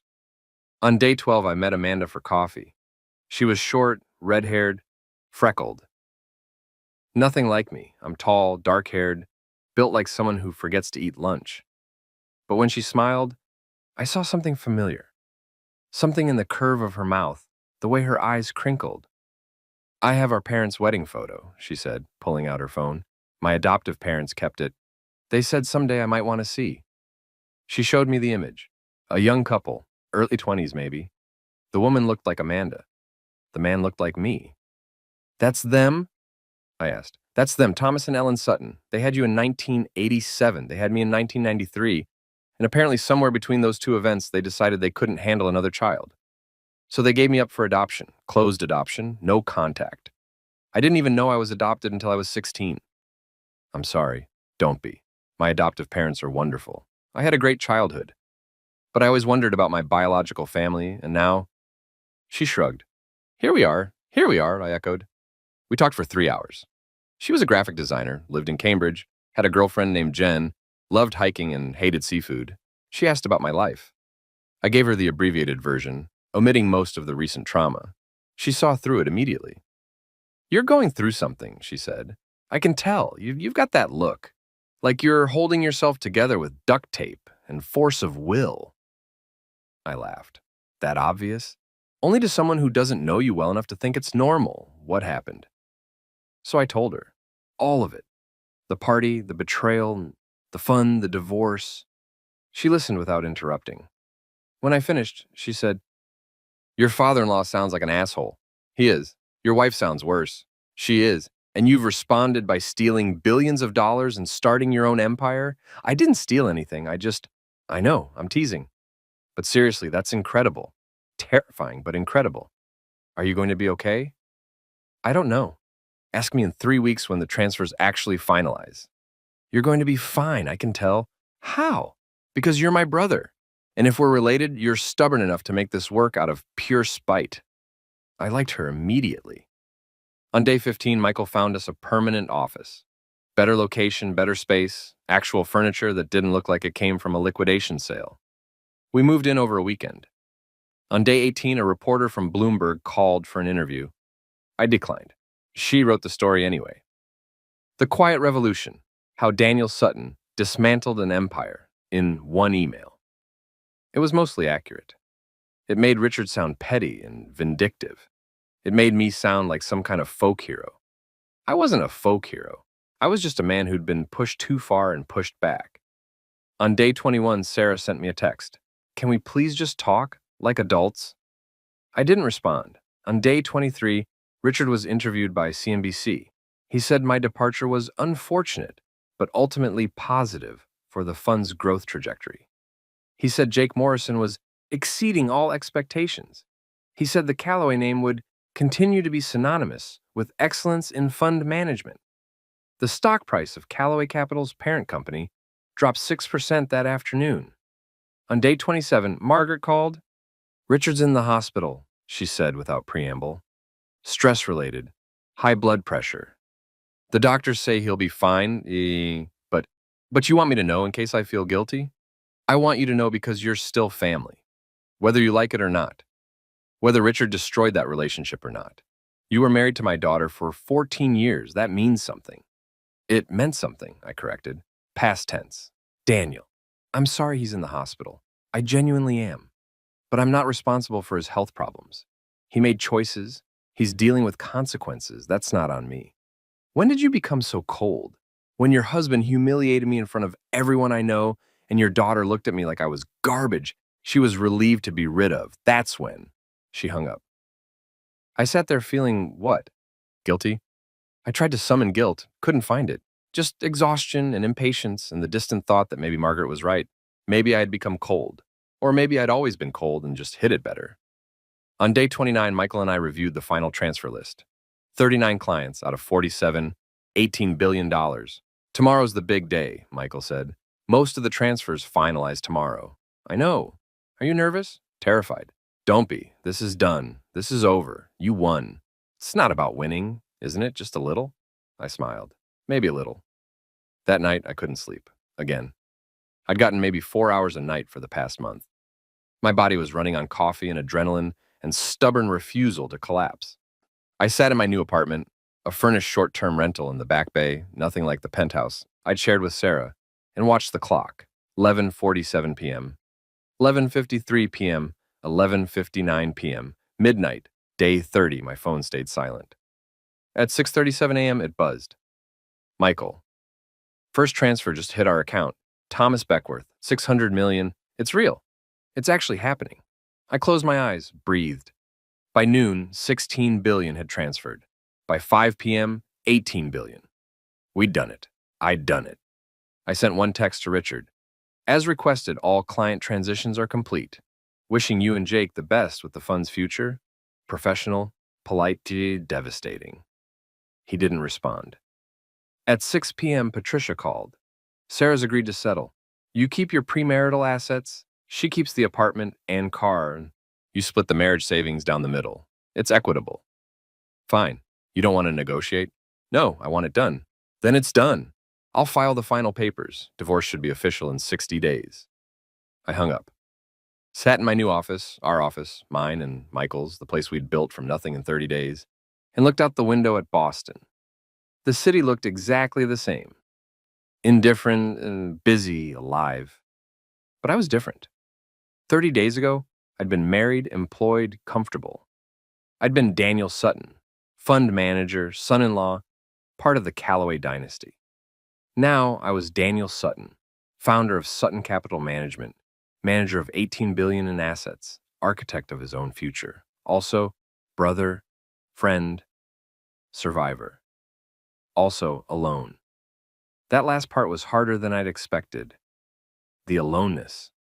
I'd spent 14 years as half of something, half of a marriage, half of a partnership, half of a family structure. And now that structure was gone and I was just me. Some days that felt like freedom. Some days it felt like falling. You okay? Michael asked from the doorway. Yeah, just processing. We should celebrate, proper celebration. Not dive bar whiskey, actual champagne. Dinner somewhere nice. You've earned it. Tomorrow. Tonight I just want to go home and sleep. You need sleep. You look like hell. Thanks. I mean it. You're running yourself into the ground. The business is launched. The transfers are done. You can breathe now. I will, soon, I promise. He left. I stayed. As the sky darkened and the city lights flickered on, I pulled out my phone, scrolled through messages, clients congratulating me, colleagues reaching out, Amanda sending me funny memes, Michael reminding me to eat something. One message from Sarah. I heard the transfers went through. Congratulations, you proved your point. I stared at that message for a long time. Prove my point. Like this was about point proving. Like I'd orchestrated this entire thing just to show her, what? That I was valuable? That I mattered? That leaving me was a mistake? I typed a response. This was never about you. Deleted it. Typed. You don't understand anything. Deleted it. Typed. I hope you and Jake are happy together. I genuinely mean that. Sent it. She didn't respond. I went home, slept for 12 hours. Woke up to a world that was somehow both completely different and exactly the same. Made coffee, checked the markets, read the news. Bloomberg headline, Sutton Capital Management launches with 18 AUM, marking largest new fund debut in decade. I was famous now. Not celebrity famous, but industry famous. The kind of famous where people recognize your name and have opinions about you. Some thought I was brilliant. Some thought I was vindictive. Some thought I was both. I didn't care. I had work to do. 6 months later, things looked like this. Sutton Capital Management, $22 billion in assets under management, 4 new major clients, average annual return so far, 43%. Callaway Capital, $5 billion in assets. Richard had taken a leave of absence for health reasons. Jake Morrison was still officially in charge. The fund had returned negative 2%. Sarah and Jake had gotten married in October as planned. Small ceremony. I heard about it from Amanda, who heard about it from someone who'd been there. I didn't care. That was the strange thing. I thought I would care. Thought it would hurt. Seeing photos of Sarah in a wedding dress, her arm around Jake, both of them smiling like they'd won something. But I felt nothing. Just a distant, vague sense of having dodged a bullet. My divorce was finalized in December. I signed the papers in Patricia's office, wrote a check for the settlement amount, and walked out a legally single man. Michael threw me a divorce party. Just the two of us, Amanda and Jen, a handful of friends from the industry. We went to a nice restaurant, drank too much wine, told stories. Amanda gave a toast. To my brother, who responded to life falling apart by building something better. And to revenge served cold, professionally, and with excellent legal documentation. Everyone laughed, clinked glasses. I felt almost happy. Then January came, and with it a phone call I hadn't expected. Daniel, it's Margaret Callaway. I hadn't spoken to her since she'd called about Richard's hospitalization. 6 months of silence. Margaret, is everything all right? That depends on your definition. Richard would like to speak with you. I don't think that's a good idea. Please, She paused. He's not well. The fund is failing. Jake quit last month. Richard's trying to hold things together. But without you, without someone who actually knows how to manage the portfolio, it's collapsing. He needs help. He fired me, publicly, cruelly. He replaced me with his daughter's affair partner. Why would I help him? Because despite everything, you're a good person. Because you're professional. Because her voice cracked slightly. Because I'm asking. Not for Richard, for me. 25 years of marriage. 25 years of building something, and I'm watching it die, please. I closed my eyes, thought about revenge, about justice, about whether there was any satisfaction in watching someone who'd hurt you suffer. One meeting, I said. I'll listen, that's all I'm promising. Thank you. Can you come to the house? This weekend, Saturday afternoon? Fine, Saturday, 2 p.m. I hung up. Michael, who'd been listening, said, You're not seriously considering helping him? I'm considering listening. There's a difference. He doesn't deserve your help. Probably not. But Margaret does. And I'm curious. I want to see what he's going to say, how he's going to frame it, whether he's learned anything. And if he asks you to come back, then I'll laugh in his face and leave. But I need to know. I need to close this chapter completely. Saturday came. I drove to the Calloway estate for the first time since the party. 7 months. It felt like 7 years. The grounds looked the same. Perfect lawns, manicured gardens. The fountains still burbling away like nothing had changed. Margaret met me at the door. She looked older, thinner, tired. He's in his study, she said. Thank you for coming. She led me through the house, past rooms I'd been in dozens of times. The formal dining room where we'd had holiday meals, the living room where we'd opened Christmas presents, the hallway where photos hung, including one of Sarah and me on our wedding day. Someone had turned it to face the wall. Richard's study was at the back of the house. Dark wood, leather chairs, books lining every wall, most of them unread, I'd always suspected. Decorative. He was sitting behind his desk. He'd aged, too. His hair more gray than silver now. His face drawn. He looked up as I entered. Daniel, he said. Richard. Margaret left, closed the door. We sat there looking at each other. Thank you for coming, he said finally. Margaret asked me to. I'm here for her, not you. I understand, He stopped, started again. I made a mistake. You made several, yes.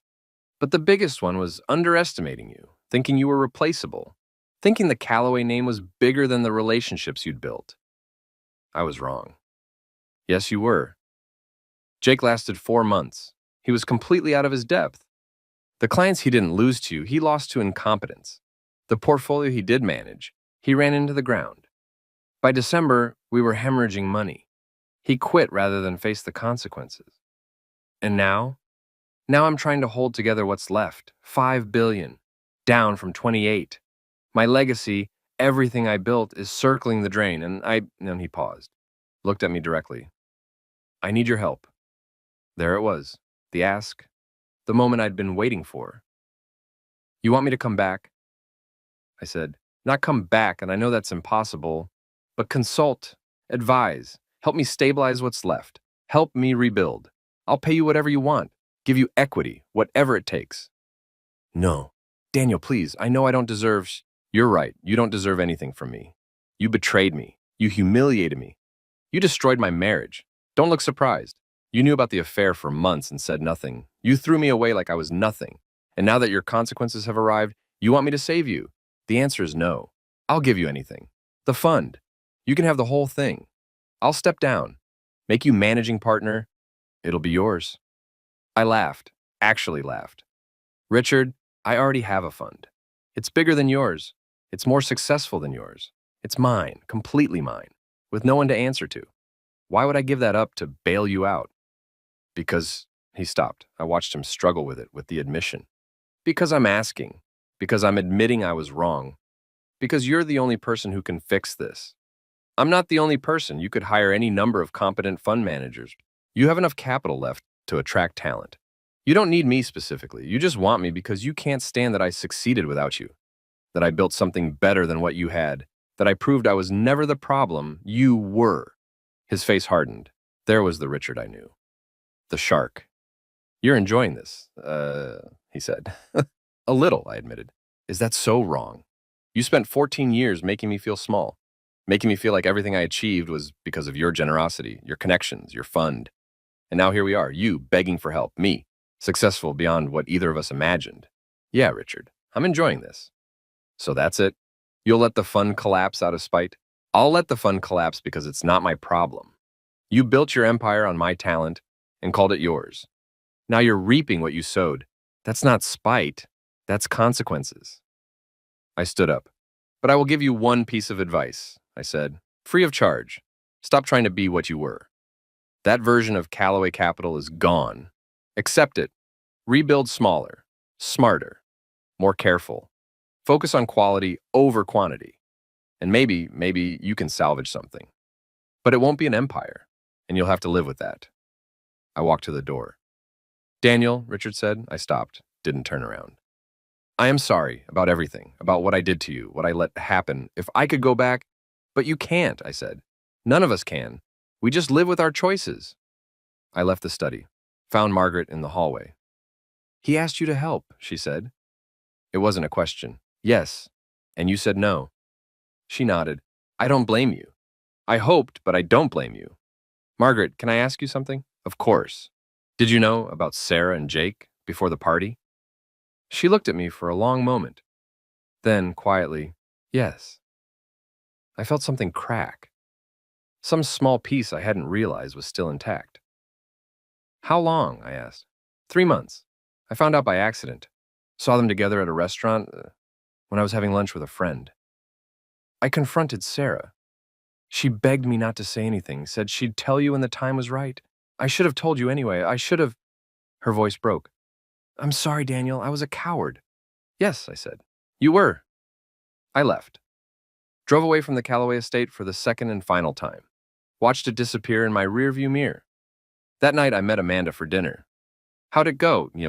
She asked. He asked for help. I said no. It felt good. Good for you. The man sounds toxic. He is. But he's also human. Fallible. Desperate. It's hard to hate someone when they're that obviously broken. You don't have to hate him, but you don't have to save him either. No, I agreed. I don't. We ate. Talked about other things, her work, her relationship. My fund's continued growth. You seem lighter, Amanda said as we waited for dessert. Less weighed down. I feel lighter, like I've been carrying something heavy and finally put it down. The marriage, the job, the whole identity I built around being part of the Callaway world. It's gone now. And instead of feeling lost, I feel free. That's growth. That's therapy. And a lot of sleepless nights, and slowly realizing that the life I thought I wanted was actually making me miserable. Were you miserable? With Sarah? I thought about that. Not at first. At first it was good. She was smart, funny, ambitious. We had things in common. But somewhere along the way, we stopped being partners and started being, roommates. People who shared space but not lives. We were married, but we weren't together. Does that make sense? Perfect sense. And then she met Jake and realized she wanted something different and didn't have the courage to tell me until her father orchestrated the big reveal, which makes her a coward, just like her mother. Just like her mother, I agreed. Dessert came. We ate in comfortable silence. I'm glad I reached out, Amanda said. When I saw that article about you, I almost didn't. Thought maybe you'd want nothing to do with a surprise sibling from a closed adoption. But I'm glad I took the chance. So am I. You're the best thing that came out of this whole disaster. That's sweet. Also sad, but mostly sweet. I drove home that night thinking about family. About how some families are accidents of biology and some families are choices. About how I'd spent 14 years with the Callaways and felt less connected to them than I did to Amanda after 6 months. About how maybe that said something important about belonging. The next week, Michael and I signed a lease on a proper office, top floor of a building downtown, views of the harbor, real furniture, space for a team. We're hiring, I told Michael. 4 analysts to start, maybe more as we grow. Big step, overdue step. We've been running this operation on adrenaline and luck. Time to build real infrastructure. You're really in this, aren't you? This isn't temporary. This isn't a stepping stone to something else. This is your career now. This is my career now, I confirmed. February brought our first audit. External review of our fund's performance, our compliance procedures, our client protocols, standard procedure for funds our size. We passed with flying colors. March brought a profile in Forbes. The fund manager who beat the old boys club. The writer painted me as some kind of revolutionary, fighting against nepotism and old money corruption. I wasn't. I was just a man who'd been pushed out and decided to push back. But I let them tell their story. It was good for business. April brought my first new major client, someone who'd never worked with me before, who came to Sutton Capital Management purely on reputation, a tech entrepreneur worth $400 million. She wanted aggressive growth, trusted me to deliver it, and wrote a check for $200 million in initial investment. Michael and I celebrated with champagne. Actual champagne, not dive bar whiskey. "You've done it," Michael said. "You've actually done it. Built a fund from scratch in less than a year that's competing with institutions that have been around for decades." "We've done it," I corrected. "You, me, Amanda. She designed our logo and website. The analysts we hired. This isn't a one-person operation." But it started with one person sending one email. It started with Richard Calloway being an asshole at a garden party. Silver linings. Silver linings, I agreed. That night, alone in my apartment, I pulled up an old photo album on my laptop. Pictures from my marriage, early years, middle years, late years. I looked at them with the distance of time, tried to find the moment where it went wrong. The specific day, the specific choice, the specific fracture that led to everything breaking. I couldn't find it. It wasn't one moment. It was 1,000 small moments of disconnect, of choosing work over conversation, of letting routine replace intimacy, of assuming tomorrow would be time enough to fix things, until there was no tomorrow, until there was Jake Morrison and a garden party and public humiliation. I closed the laptop, deleted the photos, all of them, not out of anger, not even out of hurt anymore, just out of readiness to move forward. 1 year after the party, 1 year after Richard Calloway stood in his garden and told everyone I was replaceable. I was sitting in my office, our office, properly ours now, with a team of 7 and a client list that had grown to 63 when Michael walked in with his laptop. "You need to see this," he said. He turned the screen toward me. Bloomberg article. Callaway Capital acquired by Westfield Partners in fire sale. I read the details. Richard had sold the fund. $3 billion. Not quite the complete collapse I'd predicted, but close enough. Westfield was a mid-tier firm. They'd keep the Callaway name for now, probably phase it out eventually. Richard was out, retired, done. "How do you feel?" Michael asked. I thought about it, tried to access some sense of triumph, some satisfaction in seeing Richard's empire finally, officially ended. Couldn't find it. "I feel nothing," I said. "That part of my life is over. Richard doesn't matter anymore. The fund doesn't matter. It's all just history." That's healthy. That's exhausting. I spent a year carrying anger around like fuel, and now it's just gone, and I don't know what to do with the space it left. You fill it with other things, new relationships, new goals, new versions of success that aren't defined by Richard's failures. When did you become a therapist? When you became my best friend and business partner, and I realized I had to either help you process or watch you implode. My phone rang. Unknown number, I answered it. "Daniel Sutton? Yes? This is Caroline Hendricks, Patricia's daughter. You manage my mother's portfolio." "Of course." "Hi, Caroline. Is everything all right?" "More than all right. I'm calling because I've just started my own company, medical technology, early stage, and I'm looking for investment capital. My mother suggested I talk to you first. Would you be interested in hearing a pitch?" I smiled. This was new. Venture capital wasn't typically my arena. But why not? Why not expand? Why not try new things? "I'd love to hear it," I said. "Can you come by the office next week?" "Absolutely. Thank you, Daniel." I hung up, looked at Michael. "You're smiling," he said. "That's new." "I'm smiling because I just realized something." "What?" "This is fun, building this, growing this, trying new things. I spent 14 years managing other people's empire, following rules I didn't make, operating within boundaries I didn't set, and now you make the rules. Now I make the rules, I agreed. That night, I met Amanda and Jen for dinner. Real dinner at a nice restaurant, the kind of place I could afford now without thinking twice. So Sarah got divorced, Amanda said casually over appetizers. I nearly dropped my fork. What? Sarah, your ex-wife, she and Jake got divorced. Jen heard it from someone who knows someone who works at the law firm handling it. Apparently, Jake was having an affair. The irony is delicious. I sat back, processed that information. Sarah and Jake, divorced, after barely a year of marriage. The affair partner had cheated. How do you feel about that? Jen asked carefully. I stopped, checked in with myself. Really checked. I feel bad for her, genuinely. I know what it's like to be betrayed. To trust someone and have them throw it away. I wouldn't wish that on anyone. Even her. That's very evolved of you, Amanda said. Or very tired. I've spent a year learning that revenge isn't actually satisfying. That watching people suffer doesn't heal your own wounds. Sarah made her choices. She's living with the consequences. That's enough. Would you ever talk to her again? If she reached out? I don't know. Maybe. Probably not. There's nothing left to say. We were married. We're not anymore. That's the whole story. We changed the subject. Talked about Amanda's new design project, Jen's promotion, my fund's continued growth. Later, walking back to my apartment, my phone buzzed. Text from an unknown number. This is Sarah. I heard about Richard selling the fund. I'm sorry it ended that way. I know you put a lot into building it. Hope you're doing okay. I stared at the message. Thought about responding, saying thank you. Saying I was fine, saying I'd moved on. Thought about asking her about the divorce. About Jake. About whether she regretted anything. Thought about closure. About final conversations. About ending things properly. I deleted the message, blocked the number.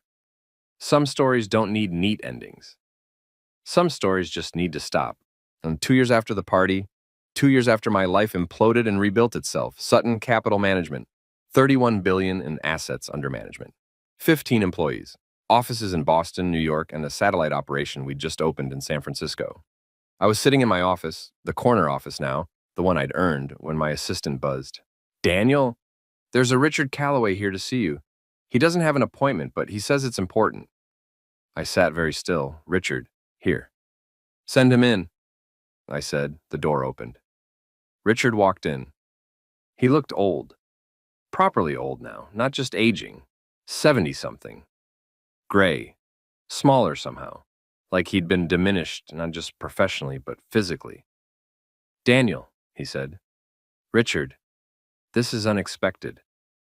I won't take much of your time. I wanted to see you, to see what you'd built. Margaret showed me the Forbes article, the Financial Times profile, the WSJ piece about your venture capital expansion, and I wanted to say I was wrong. Not just wrong about firing you. Wrong about everything. You were never the problem. You were the solution. And I was too proud, too stupid, too caught up in legacy and name and dynasty to see it. He walked to the window, looked out at the view. Better than his old view, I'd made sure of that. After I sold the fund, he continued, I thought I'd be relieved. Thought retirement would be restful. But instead, it's just empty. I go to the club, I play golf. I sit in my study and read books. And every day I think about what I had. What I destroyed. Not the money. I have plenty of money, but the purpose. The meaning, the work. He turned back to me. You took that, he said. You took my purpose and my meaning and my work. And the worst part, I deserved it. You were right. Everything you said, every accusation, every bit of anger, it was all deserved. Why are you here, Richard? I'm here to apologize. Properly. Not because I want something, not because I need something, just because you deserve to hear it. I'm sorry, Daniel, for everything, for what I did to you, for what I let Sarah do to you, for 14 years of taking you for granted. I sat with that. An apology, real, seemingly genuine. Thank you, I said finally. I appreciate that. Do you forgive me? No, but I also don't hate you anymore. I don't think about you enough to hate you. You're just someone from my past. Someone who taught me important lessons about trust and loyalty and knowing my worth. He nodded slowly. That's fair, more than fair. I'll leave you to your work. He walked toward the door. Stopped. Margaret wanted me to tell you something, he said. She's proud of you. She says you're doing exactly what you should be doing. And she misses you. Not as a son-in-law, just as someone she cared about. Tell her I miss her too, I said, and I meant it. Richard left. I sat alone in my office looking at the city. 2 years. 2 years since everything fell apart. 2 years since I sent one email and changed everything. I'd been so angry then, so hurt, so desperate to prove something, and now I just felt tired and successful and lonely in a way that had nothing to do with Sarah or the divorce or the betrayal. Lonely in the way you feel when you realize you've spent 2 years building an empire and forgotten to build a life. My phone buzzed. Michael, from his office down the hall. Client dinner tonight canceled. Want to grab food? I typed back, can't. Meeting with Amanda. That was a lie. I didn't have plans with Amanda. I just didn't want company. I packed up my laptop, took the elevator down, walked out into the Boston evening. October again. The anniversary was tomorrow. 2 years exactly since the party. I'd been trying not to think about it. Failing. I walked without direction, through the financial district, past Faneuil Hall, toward the waterfront. The harbor stretched dark and glittering under the city lights. I found a bench, sat, watched boats drift past. My phone rang. I looked at the screen, expecting Michael or Amanda or a client. It was Margaret. I answered. Daniel, she said, and her voice was strange, tight. Richard just told me he came to see you. I didn't know he was going to do that. I told him to leave you alone, but she stopped. How are you? I'm fine. He apologized. It was fine. He's not well, Daniel. The doctors say it's depression, clinical depression. Since he sold the fund, he's not himself. I'm worried about him. I closed my eyes, felt that familiar weight trying to settle back on my shoulders, the weight of caring, of feeling responsible. Margaret, I can't save him. I can't be his purpose or his redemption or his proof that he's still relevant. I have my own life, my own company, my own... I'm not asking you to save him, she interrupted. I'm asking if you'd be willing to have lunch with him, once a month, just to talk, about the markets, about business, about anything. He respects you. He admires you, even if he's terrible at showing it. And I think having some connection to that world through you, it might help. And what do I get out of this? The question came out harsher than I meant it, but I needed to know. What was in this for me? Why should I spend time with the man who destroyed my life? You get to be the bigger person, Margaret said quietly. You get to show that success doesn't require cruelty, that you can win without leaving corpses behind. And maybe you get something like family back. The flawed, complicated, difficult kind. But family nonetheless. I sat there, watched the water, thought about family, about Amanda, who'd come from nowhere and become essential, about Michael, who'd risked everything to follow me into uncertainty, about the team I'd built, the employees who trusted me, the clients who believed in me, about Margaret, who'd known about Sarah's affair and said nothing, but who'd also been the only Calloway to ever treat me like I mattered, about Richard, who'd been a terrible boss and a worse father-in-law, but who was also just a man, flawed, aging, scared of irrelevance. Once a month, I said, lunch, neutral location. We talk about business, not about the past. If he brings up Sarah or the fund or asks for favors, I'm done. Thank you, Margaret said, and I could hear the relief. Thank you, Daniel. I'm not doing it for him, I said. I'm doing it for you, and maybe a little bit for myself. To prove I can be in the same room with him and not feel anything. Whatever your reasons, I'm grateful. We hung up. I sat on the bench a while longer. Then I called Amanda. Hey, she said. What's up? You free? I need to talk. Always. Want to come over? Jen's making pasta. I'll be there in 20 minutes. I took the T to Cambridge, walked to Amanda and Jen's apartment, a third-floor walk-up with slanted ceilings and plants everywhere. It smelled like garlic and tomatoes and home. Amanda took one look at me and said, Wine or whiskey? Wine, she poured. We sat at their small kitchen table while Jen stirred sauce. What happened? Amanda asked. I told them about Richard's visit, about Margaret's call, about the agreement to have monthly lunches with the man who'd destroyed my marriage and career. Are you insane? Amanda said when I finished. Why would you do that? Because I'm tired, I said. I'm tired of being angry. I'm tired of carrying grudges. I'm tired of defining myself by what happened 2 years ago instead of what's happening now. You don't owe him anything. I know, but maybe I owe myself something. The chance to move past it, really past it. Not just professionally, but personally, emotionally. Jen brought over 3 bowls of pasta. We ate in silence for a moment. I get it, Jen said finally. After my dad left, I was so angry for years. And then he reached out when I was in college, wanted to reconnect. I said no at first, but eventually I agreed to coffee, and you know what? It helped. Not because we became close again. We didn't. But because I got to see him as just a person, flawed and human and small. And once I saw that, the anger just sort of deflated. Did you forgive him? I asked. No, but I stopped caring enough to stay angry. And that was better than forgiveness. That was freedom. I thought about that. Freedom. Not through revenge or success or proving something, just through letting go. Tomorrow's the anniversary, I said. 2 years since the party. Are you going to do anything to mark it? Amanda asked. I don't know. Part of me wants to ignore it. Part of me feels like I should acknowledge it somehow. Throw a party, Jen suggested. Invite everyone who's been part of your life these past 2 years. Celebrate not what happened then, but what you built after. That's actually not a terrible idea. I'm full of not terrible ideas, Jen said, grinning. We spent the rest of the evening planning. A party, Saturday night, nothing fancy. Just close friends, colleagues, the people who'd been there through the rebuilding. I left their apartment feeling lighter.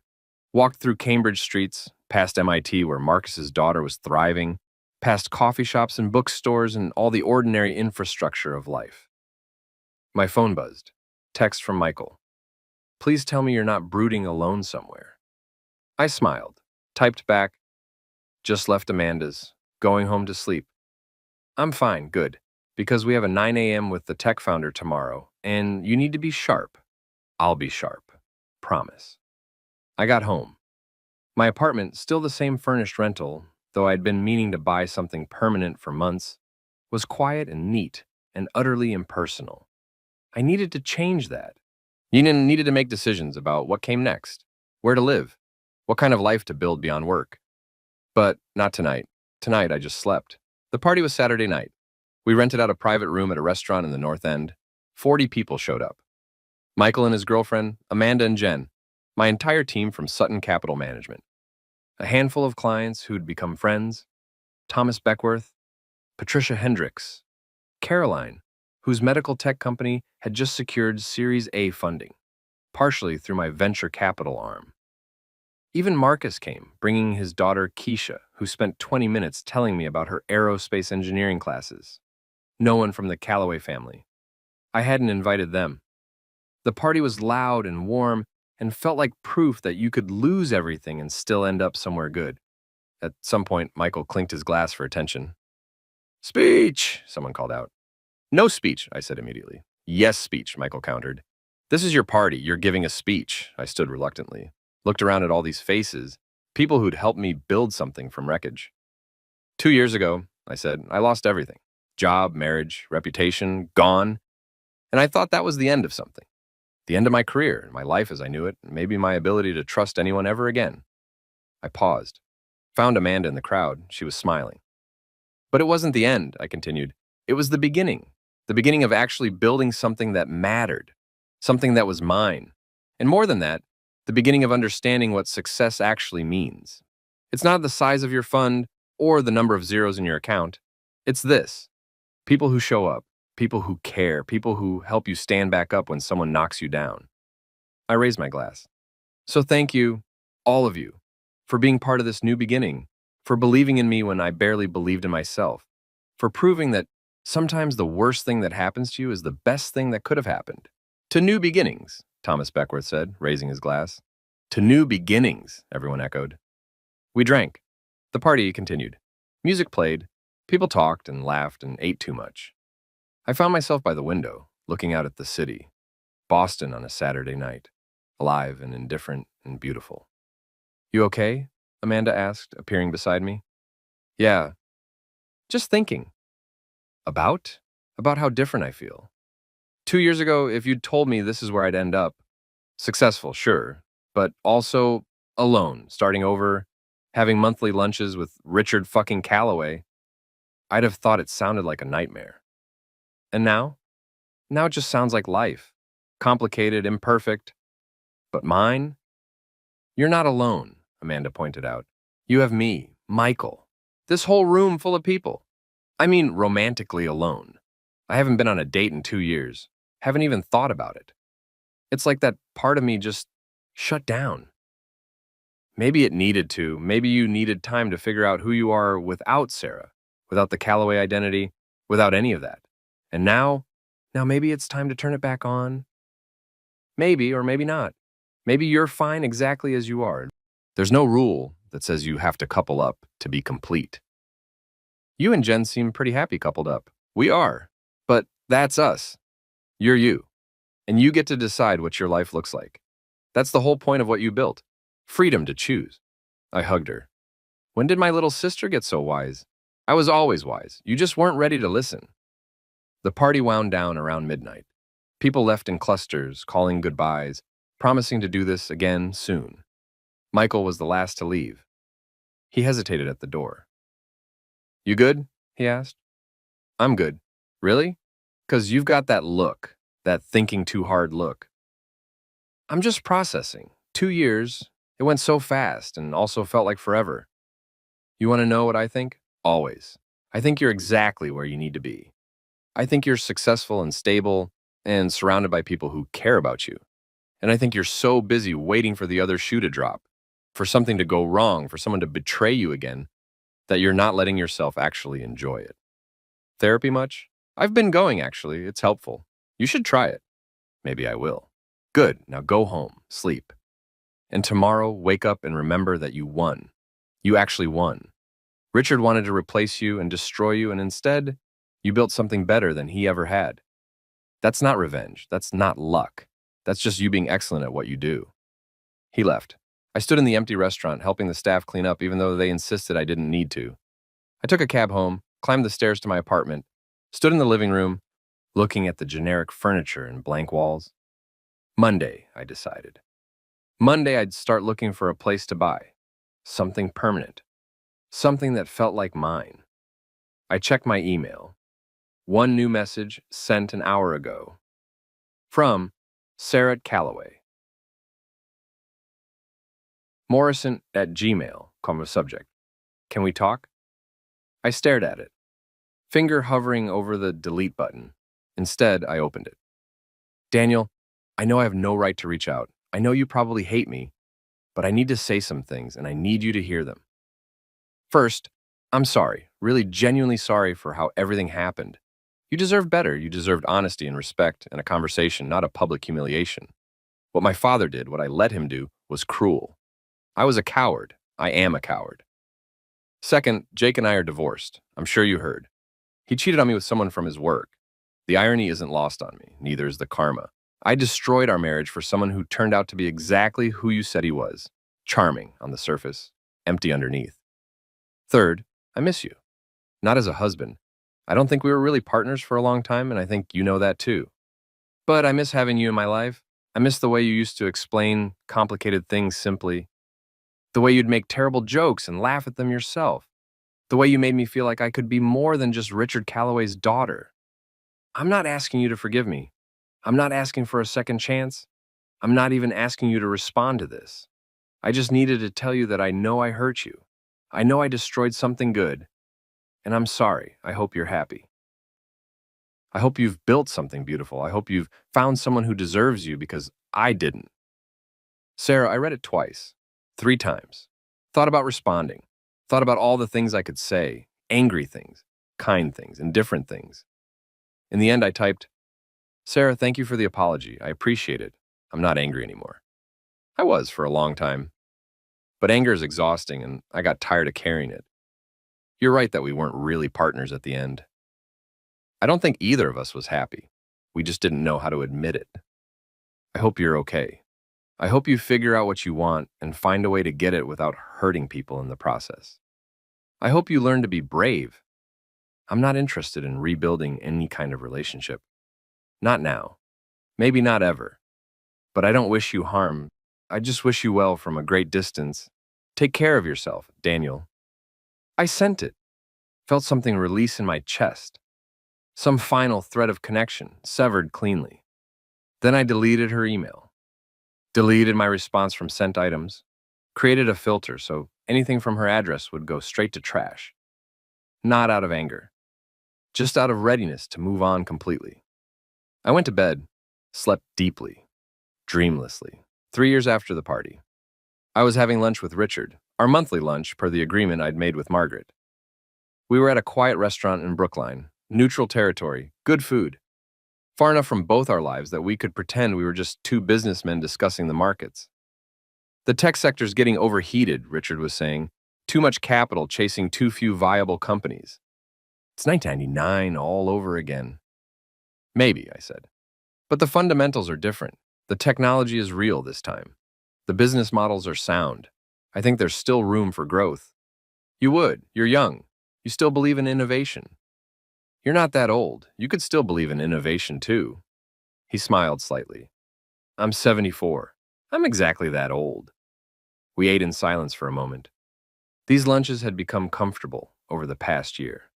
Not friendship, we'd never be friends, but something less hostile than enemies. Colleagues, maybe. Two people who understood the same world. Margaret says you're seeing someone, Richard said. I looked up, surprised. I am. Her name's Laura. She's a professor at Harvard. Behavioral economics. Serious? Getting there. 6 months now. I paused, searching for words. She's different from Sarah. Quieter, more grounded. She doesn't care about wealth or status. She just wants interesting conversations and good coffee. Sounds boring. Sounds perfect, I corrected. Richard nodded. I'm glad. You should be happy. You deserve to be happy. Thank you. Have you talked to Sarah? No, not since the email exchange 2 years ago. I think she's living in California now. Married again, I heard. Some venture capitalist. Third time's the charm? I hope so. I genuinely hope so. The check came. Richard reached for it. We'd been alternating, but today I let him take it. Small gesture. Meaningless, really, but it felt important somehow. Same time next month? Richard asked as we stood to leave. Same time. We shook hands, parted ways. I walked back to my office, Munt. The weather was warming. Early April, spring arriving in fits and starts. The city felt alive, emerging from winter. My phone rang. Laura. Hey, hey, I said. What's up? Just wanted to hear your voice. How was lunch with Richard? Fine, same as always. We talked about markets and pretended the past doesn't exist. Healthy, is it? Healthier than holding grudges. How do you feel? Good. Mostly good. Sometimes weird, like I'm having lunch with an alternate version of my father. The father who betrayed me but is now trying, in his limited way, to make amends. That's very insightful. You've been going to therapy. Dr. Morrison is very good. I know, I recommended her. I smiled. Laura. She'd entered my life unexpectedly. A blind date set up by Amanda, of all people. I'd almost canceled. Almost said I wasn't ready, but I'd gone. And she'd been wonderful, smart, funny, completely uninterested in my money or status. She'd never even heard of Sutton Capital Management. Had no idea who Richard Calloway was. She just liked me, for me. Dinner tonight? I asked. Can't, faculty meeting, but tomorrow? I could cook. You cooking sounds dangerous. I resent that. My pasta is excellent. Your pasta is pasta from a box with jar sauce. And it's excellent. Tomorrow, 7 p.m., my place. I'll be there. We hung up. I kept walking, past shops and restaurants and all the ordinary chaos of a city at midday. My phone buzzed. Michael, new client wants to meet, potential $500 investment. Can you do Thursday? I typed back, of course. Send me the details. Life. This was life. Work and relationships and monthly lunches with people who'd hurt you and slowly learning to let go of the past. I got back to the office. Spent the afternoon in meetings, reviewed portfolios, talked strategy with my team. At 6 p.m., I left, took the T home. I still hadn't bought a car, preferring the anonymity of public transit. My apartment, still the same rental, but I'd finally decorated. Art on the walls, real furniture, plants that Laura had insisted I needed. It looked like someone lived there now, like it was home. I made dinner, nothing fancy. Chicken and vegetables, ate while watching the news. My phone rang. Amanda. Are you sitting down? She asked. I'm eating, close enough. Jen and I are getting married. I grinned. That's amazing, congratulations. Thanks. We wanted to tell you first. Well, you and Jen's parents, but you first among friends. I'm honored. When? Next fall, October. And Daniel, would you walk me down the aisle? I know it's traditionally a parent thing, but my adoptive parents are gone and our biological parents are obviously not an option. And you're my brother and I want... Yes, I said. Absolutely yes. Really? Really, I'd be honored. She exhaled, relieved. Thank you. Okay, I have to call about 40 more people, but I wanted you to know first. We hung up. I sat there smiling at nothing. Amanda was getting married. My sister. The surprise sibling who'd become one of the most important people in my life. I thought about family, about how mine looked now versus 3 years ago. 3 years ago, Sarah, Richard, Margaret, the Calloway dynasty. Now Amanda, Jen, Michael, Laura, my team, Marcus and Keisha, the clients who'd become friends. Better. This was better. I finished dinner, did dishes, sat on my couch and opened my laptop, checked our fund's performance. Still strong, still growing. We'd just crossed $35 billion in assets under management. I thought about where I'd be if Richard hadn't fired me. Still at Calloway Capital, probably. Still competent, still successful, still managing someone else's legacy. Still married to Sarah. Still pretending. Still slowly dying inside from a life that looked perfect but felt empty. I thought about the party, the announcement, the humiliation, the best, worst thing that ever happened to me. My laptop chimed. Email from Richard. Subject, thank you, Daniel. Just wanted to say thank you for lunch today. I know our arrangement is primarily for my benefit. Margaret was clear about that. But I want you to know it helps. Having someone to talk to who understands this world, who doesn't judge me, at least not out loud. I've been thinking a lot about legacy lately, about what I'll leave behind. The fund is sold. The Calloway name will fade. Sarah's in California barely speaking to me. Margaret is patient but disappointed. But maybe my legacy isn't the fund. Maybe it's you, what you built, what you became after I threw you away. Maybe the best thing I ever did was hire you, and the worst thing I ever did was fire you. And maybe those two things together created something that wouldn't have existed otherwise. I'm not trying to take credit for your success. You did that. But I wonder if you needed the push, the betrayal, the motivation to become who you are now. I don't know. I'm rambling. Forgive an old man's philosophizing. See you next month. Richard, I read it 3 times. Thought about responding. Thought about telling him he was wrong, that I'd have been fine without the betrayal, that success didn't require trauma. But maybe he wasn't entirely wrong. Maybe I had needed the push, the destruction, the complete dismantling of everything I thought I was. Maybe you can't rebuild yourself until you're broken down to the foundation. I didn't respond to the email. Just closed the laptop. Sat in my apartment, my home finally, after 3 years, and thought about beginnings and endings and the strange way they blur together. Tomorrow I'd go to work, make money, build my empire.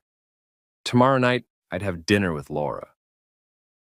Maybe tell her I loved her, maybe not. We'd see.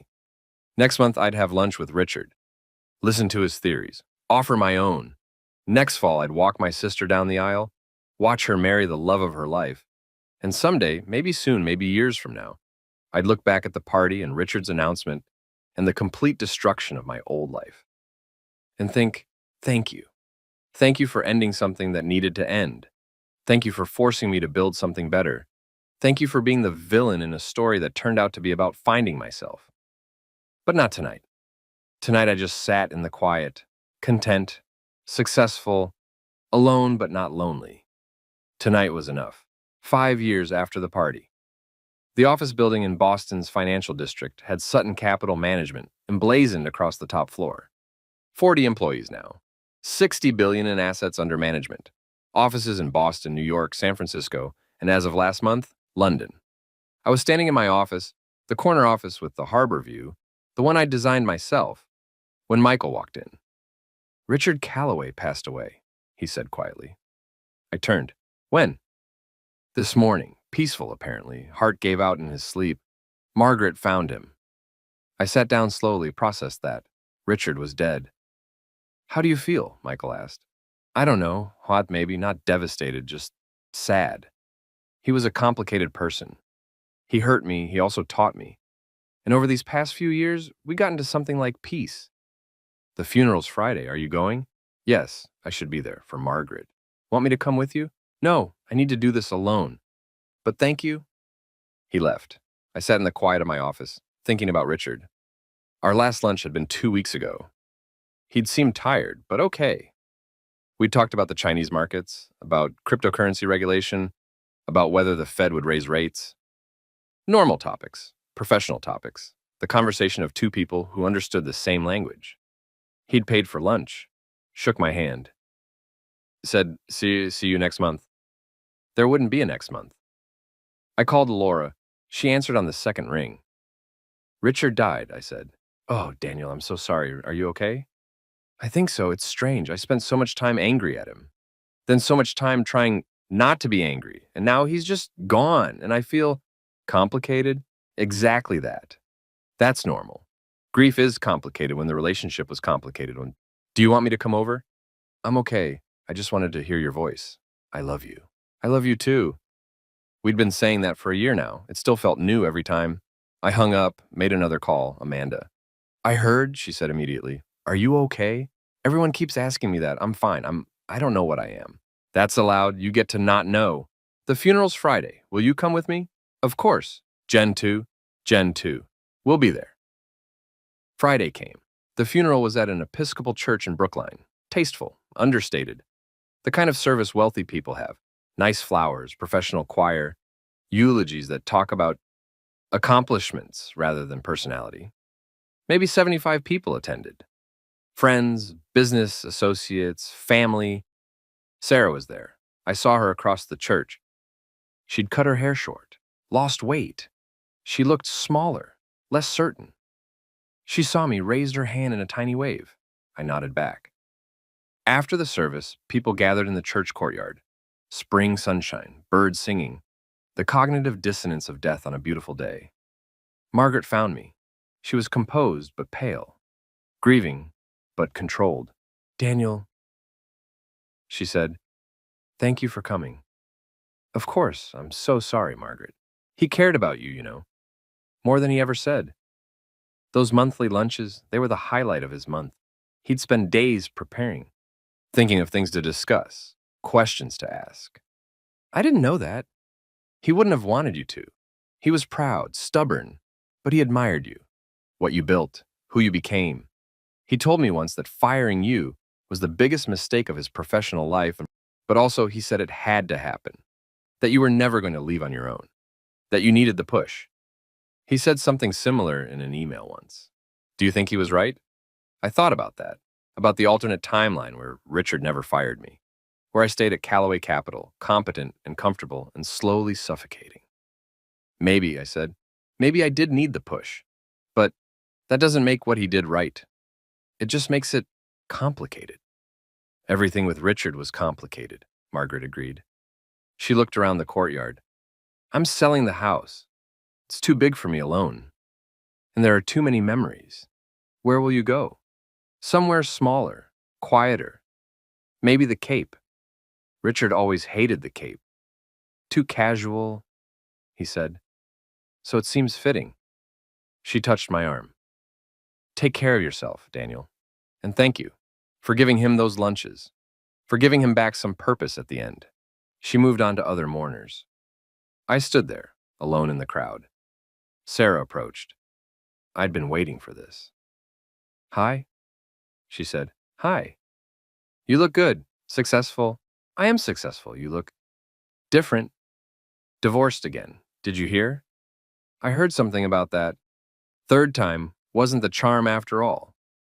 She laughed, but it came out hollow. I'm bad at this. At choosing. At knowing what I want. You were stable, and I mistook stable for boring. And I threw away something good for something exciting. And the exciting thing turned out to be empty. Sarah, I'm not asking for another chance. I know that's not. I just wanted you to know I know. That I understand what I lost. That I'm sorry. I know you're sorry. I got your email years ago, remember? I remember, but sorry and understanding are different things. Now I understand. Now I know what it feels like to be betrayed. To have someone throw you away for someone shinier. Karma's real, Daniel. And she's a bitch. I didn't know what to say. So I said, I hope you figure it out. I genuinely do. Are you happy in your life? I am. Very happy. Good. That's good. You deserve it. She walked away. I watched her go, felt nothing but distant sympathy. Amanda appeared at my elbow. That looked intense. It was fine, just closure, finally. You ready to leave? More than ready. We left the funeral, went to a diner, ate comfort food, and talked about anything except Richard. How's wedding planning? I asked. Exhausting. Why do weddings require so many decisions? Do we care about table linens? We do not care about table linens. But you're still excited? Ecstatic. Terrified, both. Is that normal? I think that's exactly normal. Were you nervous when you married Sarah? I don't remember being nervous. I remember feeling certain, which in retrospect was its own red flag. You should probably be at least a little nervous. That's weirdly reassuring. Laura arrived. I texted her the address. She slid into the booth next to me, kissed my cheek. How was it? She asked. Appropriately sad, but okay, I'm okay. Good. She looked at Amanda. So, table linens. I have opinions. They launched into wedding talk. I sat back listening, letting the normalcy of it wash over me. This was my life now. Funerals and weddings, business and family, complicated relationships with complicated people, success and stability in Laura's hand and mine. So different from 5 years ago. So much better. That night, back at my apartment, I'd finally bought a condo after 3 years of saying I would. Laura and I sat on the couch. You're quiet, she said. Just thinking. About how strange life is. How the worst things lead to the best things. How you can lose everything and gain something better. You're very philosophical for someone who spent the day at a funeral. Funerals make you philosophical. Are you okay? Really? I really am. I thought I'd be more upset. But mostly, I just feel grateful. Grateful that we got to those monthly lunches. Grateful that Richard and I made some kind of peace before he died. Grateful that I'm not still at Callaway Capital, slowly dying of boredom and pretending to be happy. Grateful for the betrayal. Grateful for what came after. She kissed me. You're a good man, Daniel Sutton. I'm a man who got lucky. That's different. No. Luck is random. You made choices. You took risks. You built something from nothing. That's not luck. That's courage. I thought about that. About courage, about the courage it takes to send one email and bet everything. About the courage to start over. About the courage to forgive without forgetting. About the courage to love again after betrayal. Maybe she was right. Maybe it was courage all along. Later, lying in bed, unable to sleep, I checked my phone. One email. From Margaret. Subject, Richard's will, Daniel. I know this is unexpected, but Richard left you something in his will. Nothing major. He knew you didn't need his money. But there's a letter. He wrote it a year ago and asked his lawyer to deliver it after his death. I haven't read it. Whatever he wanted to say to you, he wanted to say privately. The lawyer will send it to your office this week. Thank you again for coming today, Margaret, the letter. From Richard. Written a year ago, to be delivered after his death. I closed my phone, tried to sleep, couldn't. Spent the night wondering what Richard Callaway had left to say. The letter arrived Tuesday. Thick cream envelope, my name in Richard's distinctive handwriting. I held it for a full minute before opening it. Inside, 3 pages, also handwritten. Richard's generation. They still believed in the weight of ink on paper. Daniel, if you're reading this, I'm dead. which means I finally escaped Margaret's increasingly creative vegetable-based meals and her insistence that I take it easy. I'm joking, she was right to worry.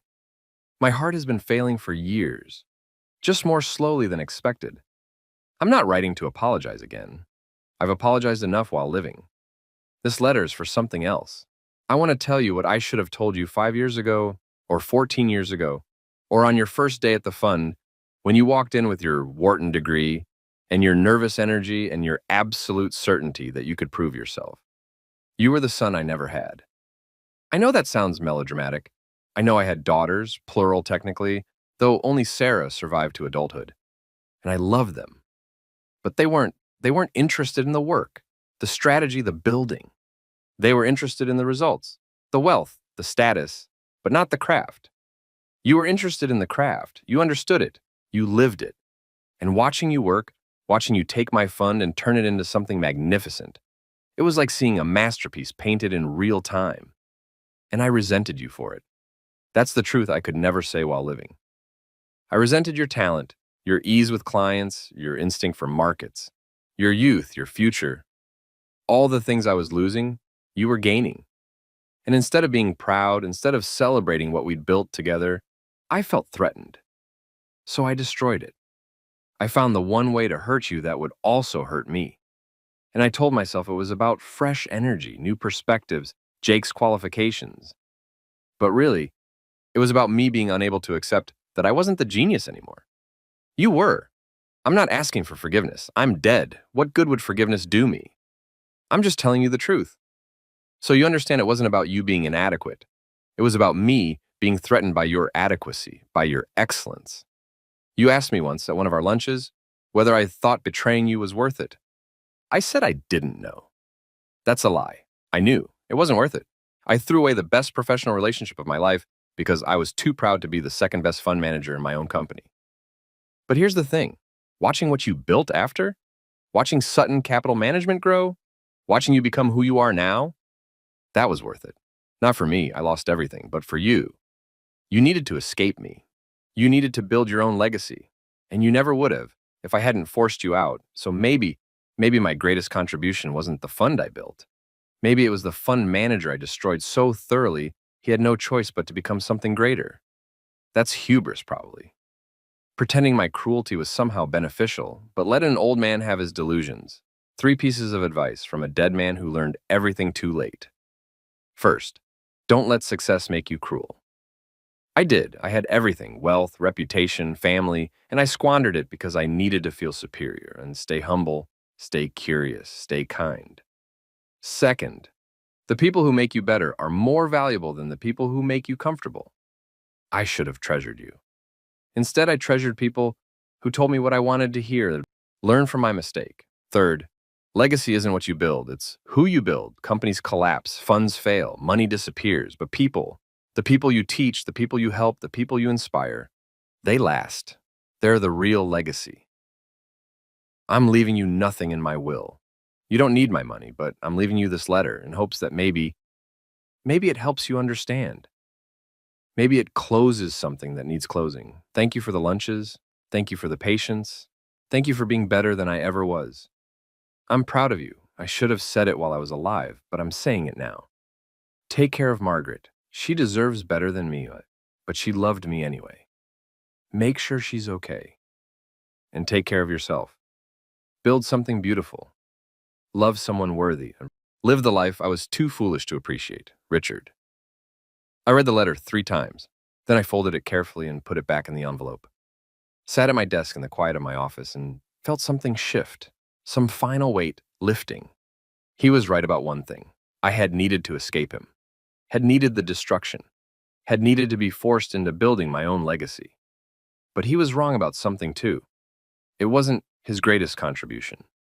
His greatest contribution was showing me exactly what kind of leader I didn't want to be. What kind of person I didn't want to become.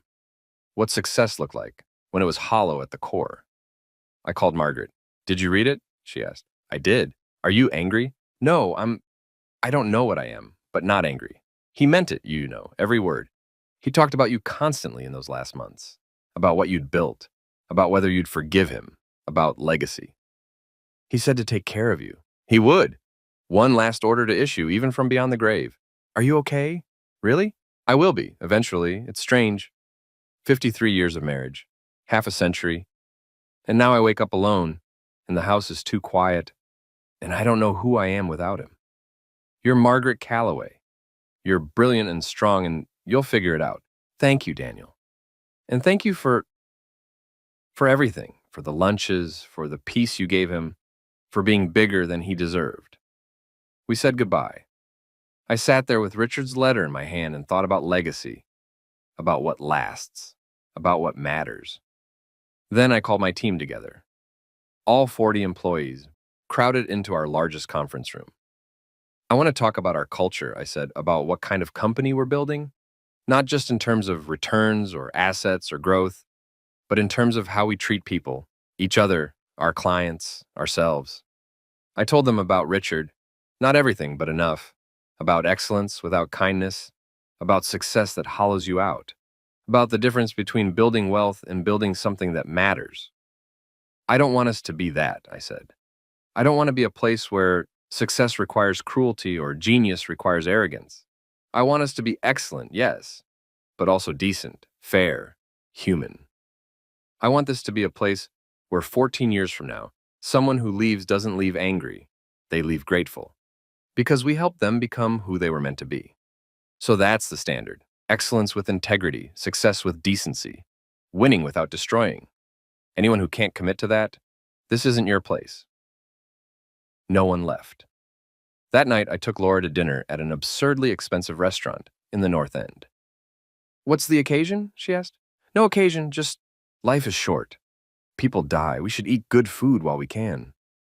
That's very carpe diem of you. Richard died. It's making me philosophical. Funerals and anniversaries both. You're very philosophical this year. 5 years since the party. You've come a long way. We've come a long way, I corrected. You, me, Amanda, Michael, everyone who helped rebuild. Are you happy? She asked. Really, genuinely happy. I thought about that and about my life, my work, my relationships, the family I'd built from scratch, the success I'd earned without compromise. Yes, I said, I really genuinely am. Good, because I have something to ask you. She pulled out a small box, opened it. Inside a ring. Simple, elegant, perfect. Laura, I know it's supposed to be the man who asks, traditional gender roles and all that. But I'm a behavioral economist. I make decisions based on data, and the data says we're good together. We make each other better. We want the same things. So, Daniel Sutton, will you marry me? I stared at the ring, at her, at this brilliant, wonderful, unexpected woman who'd entered my life when I'd stopped looking for anyone. Yes, I said. Absolutely yes. She put the ring on my finger. People at nearby tables noticed, started clapping. We laughed. Kissed. Ordered champagne. I can't believe you proposed to me, I said. I can't believe you said yes so fast. I had a whole speech prepared. I want to hear the speech. Too late. The moment's past. You'll never know what beautiful words I'd planned. I'm devastated. You'll survive. We stayed at the restaurant until they closed. Walked home through Boston streets. Engaged, happy, absolutely certain of nothing except each other. 5 years ago, I'd lost everything. Tonight, I had everything. Different everything. Better everything, everything that was actually mine.